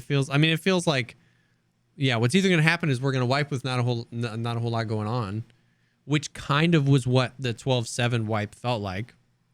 But only because they should have wiped when they did the skill stuff, but they didn't. Yeah. This is they like wiped 8 months in the making, where like they messed something up and it's just been weird since then. Yeah. So that wipe seemed like it was for nothing, but really it was, I think, just to be like, oh fuck, we should have wiped last time. But now we're staring down the barrel of we're months into a wipe. People are asking for a wipe. The next update doesn't have a lot of wipe-worthy content potentially, and then the next update after that is going to be 6 months from now. So do we do an 11-month wipe, or do we wipe with nothing? Like, it's super interesting to me. I'm interested to see what they have going on. I don't know. And I think at the end of the day, the end-all be-all isn't always a wipe. Like, there are things that they could add that could extend. Like if a month from now they were like, hey, we're putting out 12.8.7 with daily and weekly tasks. Like, that would be like a bunch of stuff to do, and it would reinvigorate the game without a wipe. So I'm not saying that like the reason why we need wipes. The reason why we need wipes in 2020 and going forward is due to the lack of content for anybody who has played the game for a few weeks or however long, to get to a point where it's like, there's no reason to play anymore, which is a fundamental problem with the design of the game that they will need to address between now and the next 35%. Yeah, because he said 65% done. Until they're done. Like, whether that's some daily quests or whether it's totally different crafting systems or whatever, I'm fine with them doing wipes as long as they acknowledge that we have to wipe, because otherwise the fucking game as it is has extremely limited playability, where, you know, they could design this game, you know, if you look at games like Destiny or World of Warcraft, like, those are things that they could survive infinitely because of the systems they have built into the game to be able to dynamically add more stuff. Tarkov, as it is right now, even if they added 100 more guns and 10 more maps, it isn't a game that you could play all the way through and then you could like replay it and it would be great. It would be something that it would be akin to like Call of Duty without multiplayer, where you could play through the story mode And it's like, that was cool, and you might come back to it a year later, but you're not going to play it back and then like play it again and again and again. Yeah. So no, absolutely, like that. And I think the way you put it is absolutely like, you look at MMOs and the way they survive, the way WoW survives right now is because they are designed to give you something to do forever. Like, you know what I mean? Like, you not knowing what to do is the death sentence for an MMO, like, because you're going to stop playing. So we, instead of the Tarkov community, instead of stop playing, we ask for a wipe. Like, you know what I mean? Like, it used to be because they used to give the excuse that we needed to wipe because of technical issues, and they might still have to do that going forward. For sure. Where sometimes, like, if you change the database schema, you know, sometimes you have to. It's a pain in the ass where you could spend 2 months writing a migration script that takes all the old data and the old structure and moves it over, but then you just have bugs and stuff. It's way easier to just like delete everything and start fresh. So like, I get that, but most of the changes that they do now, I'm highly skeptical has the technical reasons why they would need to wipe, except for something like a skill rework where it was really fucking bad that they reworked the skills and then reset the skills but not the Nothing levels. else, that was more fucked than, you know, just wiping. So again, I'm fine with them. I just want them to like actually kind of acknowledge the reasons and be honest and realistic about why. And then I think the community would be far more understanding, you know, if it was under those sort of pretenses as opposed to, you know. Yeah. So like, you know, exactly. So like, I'm not saying that they haven't talked about this at all, but like, we wouldn't be demanding a wipe as frequently if like, it's like 12.8.7, there's daily tasks, weekly tasks, a new currency that came with those things, gear, like a new trader where you buy like every other MMO ever, where you have the end game tasks give you a separate currency. Those currency is used to buy gear you can't buy anywhere else. You know what I mean? Like what if like a ton of this stuff, like slicks and stuff like that, were literally only found at a trader that comes to the, like, just like every other MMO. Like, it's not like that's like, well, it's gonna hurt casuals. It's like, this isn't Tarkov reinventing the wheel. This is like, go play Destiny, go play Division, go play ESO, go play WoW. Like, this is how you keep people entertained. And if they did that and like, oh, 12.9, we're adding this, we might not need a wipe till 0.13. You know what I mean? Like, I don't know. So it's a temporary solution to an actual flaw. That's it's not a flaw that they need to be like criticized for. It's a flaw in a game that's unfinished. That as long as we can all understand, most specifically the devs, that something needs to be done to address this giant hole. Unless you want Tarkov to be a game that is like a single player game where once you get to some specific level, there's no reason to play. If you like, there's no real great reason to continue playing. You know, at least with a lot of single player games, the reason is I can actually start over from scratch, and it's going to be different enough because I can play with a different archetype or a different character build or whatever. But Tarkov is not like that. So they either need to accept that the game has, let's say, 300 hours of playtime, and then it's effectively dead, like on average. You know, just like people when you look at a game like Firewatch, you're like, okay, it's 15 hours of gameplay and it's fantastic. Nobody expects Firewatch to have replayability, right? It's a great game, and you can play it a couple times, but it's a different. Some people actually are like, what do you mean you expect it? It's not going to have infinite replayability. I mean, it could. It could, and I want it to. Bro. And that's the thing. I was literally going to say the Firewatch is a great example. I was going to say it comes down to expectation. Like, it comes down to expectation. With a lack of expectation, people freak out. And that's the thing. Like, we have the wipes, which is a temporary solution to the problem, like exactly like you just said. And those wipes do not happen consistently. They don't happen for consistent reasons. So, like, any other game, if WoW stopped producing daily, weekly content, stopped adding raids, people would get to the end and they would just stop playing. That's how WoW has 800,000 more content than Tarkov does now. And that's what would happen. But like, just like in Tarkov, if wipes didn't exist, people just wouldn't be playing because new people would come in, they'd go through the content and they'd be like, yo, maybe when it's more developed. But because they dangled these wipes out, you know what I mean? That's when people start calling for the wipes like, hey, when's the wipe? When's the wipe? And not even people who are frustrated, just like, when's the wipe? So I think it comes down to expectation. Somebody mentioned like, I wish they just wiped every 4 months. I honestly think that would be so much better than where we are now, because the people who... It would be expected at least. Yes, the people who can't get to where they want to be in 4 months, who are like, well, I only play 2 hours a day, they would know what to expect and maybe decide to wait to buy the game until later, or buy the game and realize that they're not going to get to the end. But nobody knows what to expect. And I honestly think like that's the point of so much. Like I would take a 2-month wipe cycle. I just think if everybody knew, then it's just like we're kind of all okay. I don't know. But because like I said, I wouldn't want a 4-month wipe cycle. I would want a MMO amount of content that just keeps me engaged forever, or a Destiny. I'm like, that's what I want. But I would pick that over what we have now, because everybody just starts to lose their mind. And then it feels like we end up battling with each other. The people who are only level 17 this far into the wipe feel like they're getting attacked by people who want the wipe. And the people who are at level 69 and don't know what to do just want the wipe. But if everybody knew, go play COD. If you're the Uber Chad, go play COD for the last month because you know the wipe is coming later. I don't know. I just feel like it would be... So there's 2 things to that. Well, one, the problem with that, as much as I want to agree, is that what happens when let's say it's a 4-month, I'm just picking an arbitrary thing. It's a 4-month wipe cycle, and then they do the wipe, and then 3 weeks later is the patch that it takes like huge skill things. Yeah, it's like, well, now we actually have to. Yeah.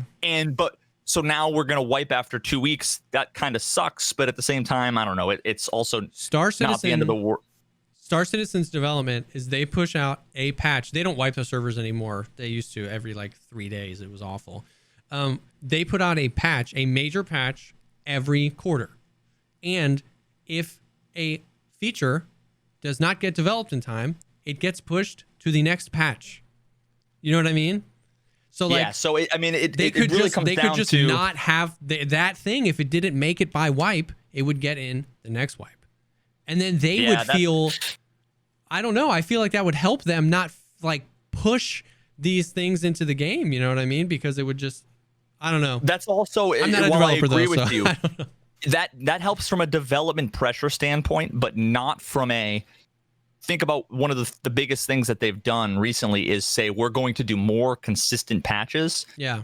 That's actually good on a different level, because it means pushing out software changes and deploying, and that whole process, it gets better. You end up with automation. If you're doing something once every 6 months, you don't have to like make a 1-click button to update everything. It's kind of not worth always investing the time where it's like, get Tony over here, he's going to press the button to pull down the servers, and then get Tom to do a thing, as opposed to like some guy writing a script that automates all the things. So and then also it makes it so that if you have to wait, the problem is that you have this code sitting there untested, that then a whole bunch of changes are coming in for the next 6 months that are potentially breaking or affecting that feature that nobody's testing, so that 6 months from now, if you wait, you miss that bus, you deploy it, and now all of a sudden the new thing is broken. So really, you want to, once you finished it, you want to fucking push it out. Yeah. So that's the first thing. And then the second thing, I fucking forget. Shit. It's just the idea of like, it's not, when people talk about wipes, everybody's gut reaction, and I always get really frustrated by it because I know where they're coming from, but they're missing the point. The gut reaction from the casuals is, well, you can't be mad because you've reached the end game and you have no life and blah, blah, blah. So, you know, you can't have to reset the game just because you no-lifed it. Mm-hmm. It's unreasonable. It's like, okay, let's take a step back. The thing is, let's say, sure, Pestily can get to level 40 in a day. Great. Now, if Pestily was arguing that they should have a wipe every day, okay, I would agree with you that that's a ridiculous thing. Yeah. But the problem is that we're saying we need a wipe. Sure, it might be that a lot of us got to a higher level really fast, and now we're getting sick of the game. And I understand how that can be sucky for new people who have just gotten to level 7. Yeah. But the reason, at the end of the day, what we're really talking about is that if we have, let's say it's 100 hours of gameplay before we're like bored, sure, it takes us 5 days to get there. It might take you, if you spend 2 hours, it might take you, 2 hours a fucking day or 1 hour a day. It might take you 3 months. But at the same time, if we're wanting a game like WoW or or Destiny that should have like infinite content, if they don't wipe, then the problem is that you'd be accepting a game that you could play 1 hour a day for 3 months, and then you'd be done because you'd be where we are, the no-lifers, after, because you'd be level 50, right? And now it's like, well, there's no reason to play, and you'd just move on to something else, and you'd play a different game. And if you're not a content creator, that doesn't matter, and that's fine. But for people who, whether you're a content creator or not, invest a lot of time in a game and want it to be replayable, it's severely lacking. So again, just because it takes you a bajillion years to get to level 40 when some people can do it in 2 weeks, I get where you're coming from in that it sucks when there's a wipe, but the problem isn't that we want to wipe so soon. The problem is that the game is not robust enough for us not to want to wipe. Yes. And that's the ultimate issue. And that's why I wanted to make sure to make that point where it's like, I don't want to wipe. I want content. I want daily and weekly tasks. Like I want exactly, because what we all want is a game that is fulfilling for all levels of play. And really good MMOs do that really well. Like, you know what I mean? Like more people are playing Destiny now. Like I'm pretty sure I saw a statistic that like more people are playing Destiny now than ever before. You know what I mean? And that's because their game makes sense and is a comfortable space for new people to come in and for people that have been playing since day one. There's content for both. And that's exactly, I think, what everybody wants. You know what I mean? But right now, exactly, whether it takes you a year or a week to get to the end, when you're at the end, there's nothing but PvP. That's just how it is. So we either need a wipe or more content. The end goal is for sure more content, but you can't snap your fingers and put in more content like you kind of can metaphorically a wipe. So I think exactly that's it. If they say they're working on more content and there's nothing we can do but wait, if they want people playing their game still to test it and buying their game still to fund their thing, they have to give those people something to do. You know what I mean? So I mean that's the thing, is that there's a lot of toxicity and bullshit in the community between different groups, whether it's streamers, non-streamers, whether it's chads and rats, whatever it is. And one of the things I just want to say and make clear is that, at least from my perspective, sure, I'm a streamer and sure, I have a shit ton of time in this game, but I also was not a streamer and was more casual and was new at one point. And I still remember what a lot of that was like. So just because I'm a Chad and I play whatever, it doesn't, first of all, it doesn't make my opinion less valid because, oh, well, you're just the guy who, is in this category of people that shouldn't matter and you don't represent the... I'm not saying I represent everybody. I'm saying the things that I'm saying, the ideas, I at least personally, and I can't speak for all content creators, but I'm saying them not because they make the life of a streamer Uber Chad bad and it would improve the game for the streamer Uber Chad. It's when I say that I want to wipe because there's nothing to do and you say boo-hoo, first world problem, you would be thanking me 3 months from now if they didn't wipe, because 3 months from now you'd be where I am after 2 weeks. Yeah. And you would also either be frustrated that they have nothing in the game and that would be and they're bored, or you would silently walk away from Tarkov for a period of time and go do something else, and you wouldn't have to deal with the costs that either people who are fully invested or content creators are. So trust us, when we are begging for a wipe and any changes that come along with it, we aren't trying to hurt casual players. We're essentially saying the game needs to change to be infinite replayable, and it can be infinitely replayable. Yeah.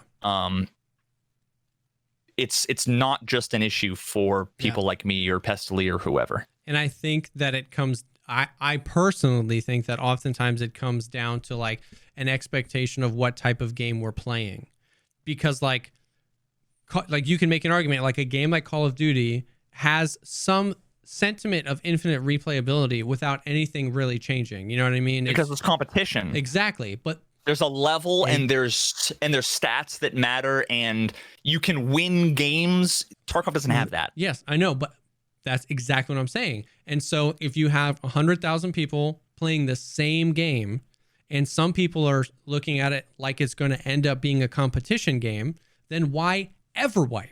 Because all Tarkov would be accumulating wealth so that you can bring in the best stuff and go up and toe-to-toe in that PvP, get better at that PvP, because one day the arena is going to be here. So we should never, ever, ever wipe.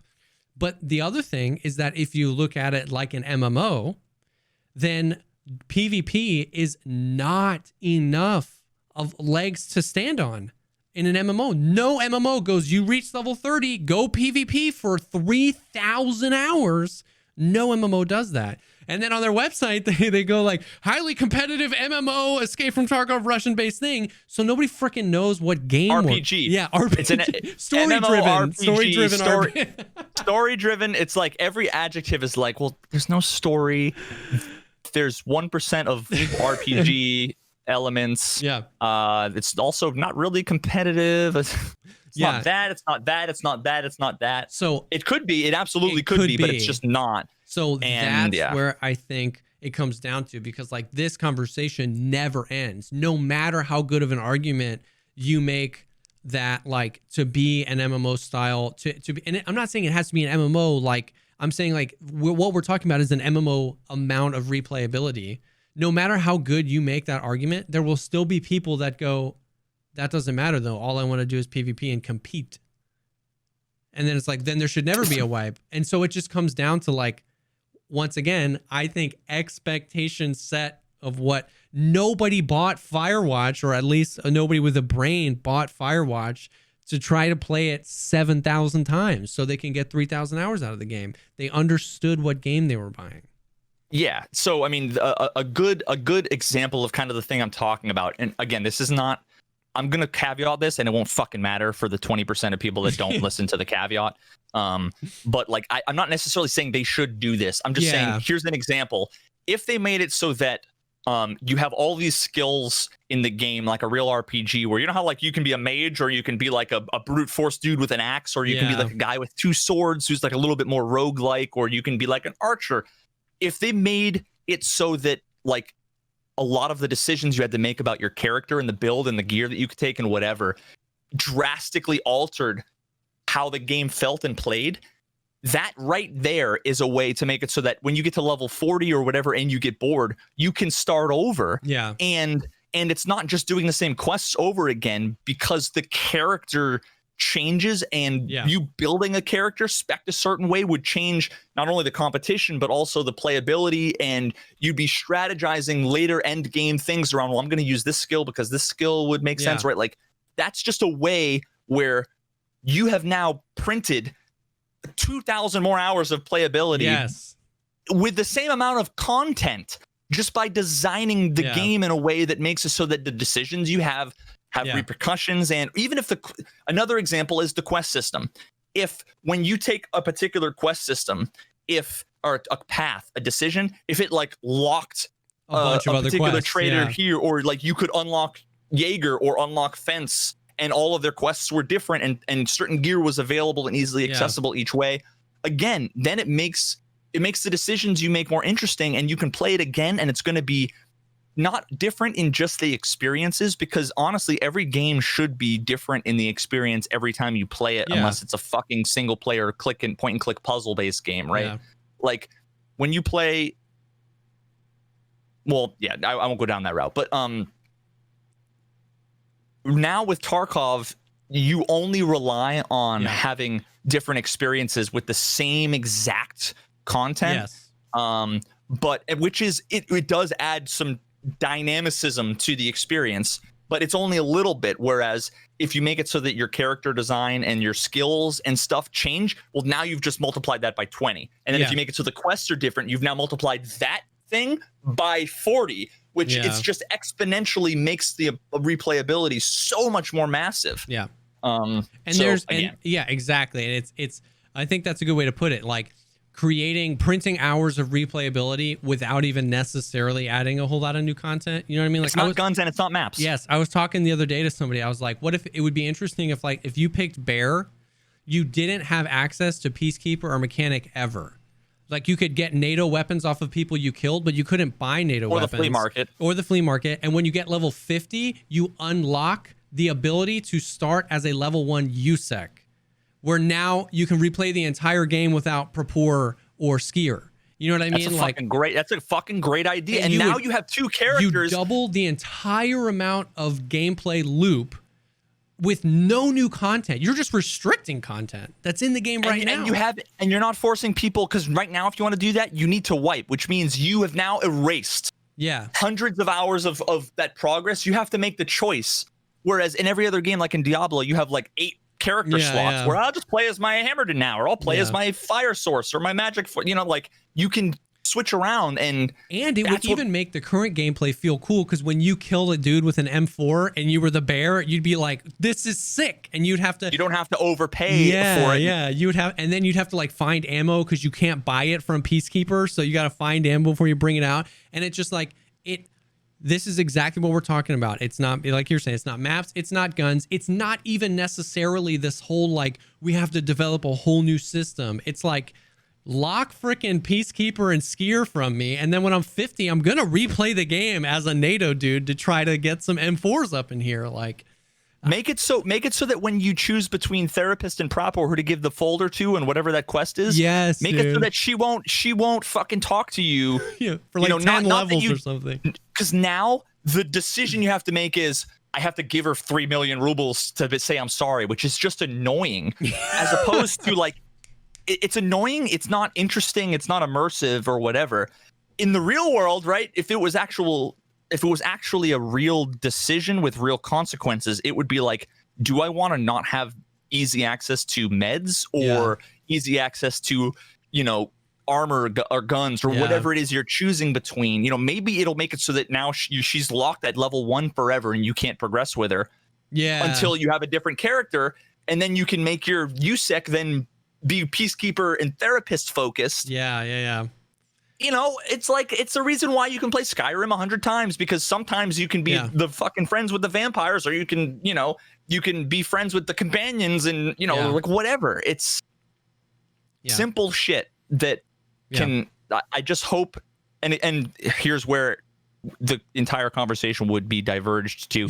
Oh well, it's just a beta. What do you expect? I expect, honestly, that these things they haven't considered and they aren't thinking about, and that one day the game will be totally done without this stuff, and everybody's like you, who's just saying, well, what do you expect? It's just a beta, is going to end up just playing Minecraft when you get bored with the game. And we're going to be saying, wow, that game died and it could have been so much more. So what we're trying to make it clear and open so that the community sees these ideas, thinks about other ideas that are smarter than the ones we're thinking of, or agrees with us and talks at Battle State, and then they go, oh, it's just these few things to make the game 900,000 times cooler. Great. And then they go do it. Imagine them being able to do something like the additional character thing. All they got to do is change up a few quests, change up a few code, lock some content, lock some things. And how cool would it be for them to have like twice as long before they have to worry about wiping?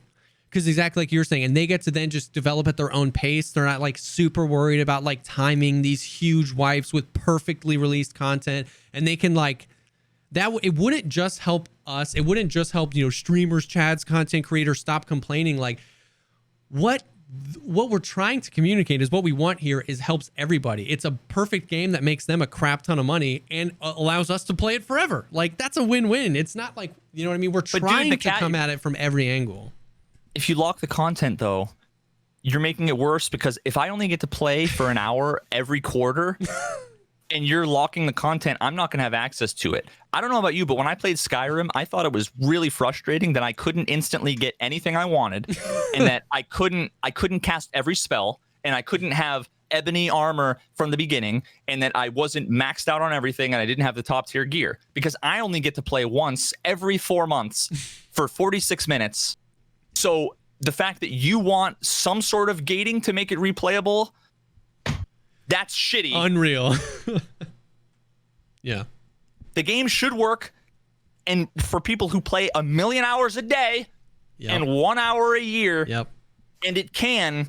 And it can. That's and there's a balance. Yeah. There's a balance. It can. A lot of games do. We're not trying to reinvent the freaking wheel here. You know what I mean? Like, oh man. I'm sweating, dude. I'm fucking sweating.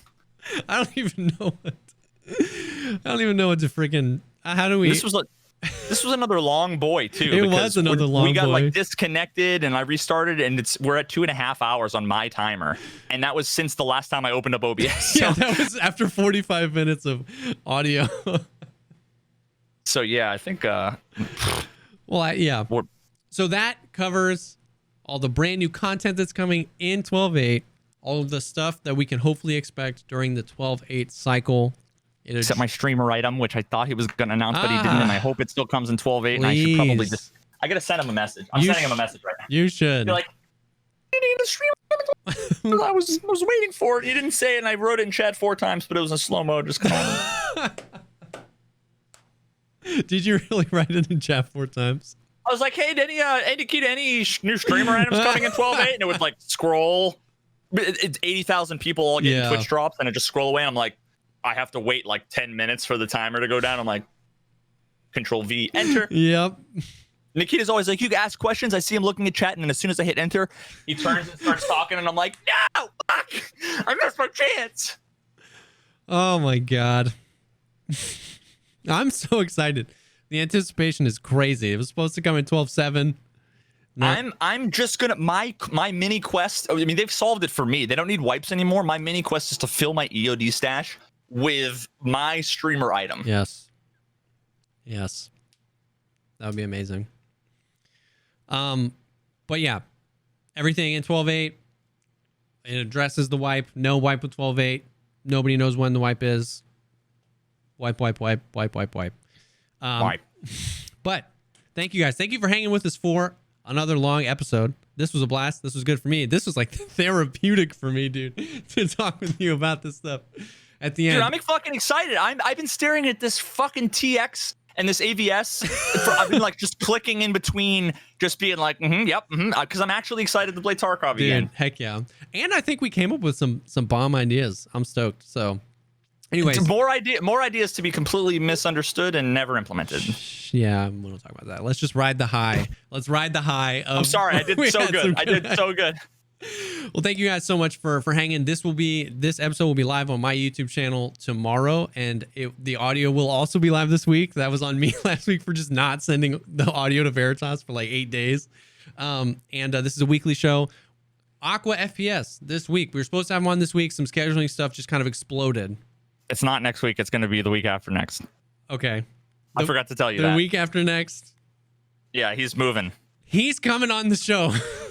Soon, TM, as soon as possible, we're going to have him. He's coming on the show. So that's... Next week's President Barack Obama. I forgot to tell you. Oh, we finally got him. We finally got him. Yeah, okay. He's been too busy in labs trying to clean up the cheaters. Yeah. He wants to get to 40 before he comes on the podcast show. So thank you guys so much for hanging with us. We'll be back next week. Who knows with who or why or when or if the audio will work, but we'll be back next week. That's for sure. Thank y'all so much for hanging, and we will see y'all on the next one. Peace.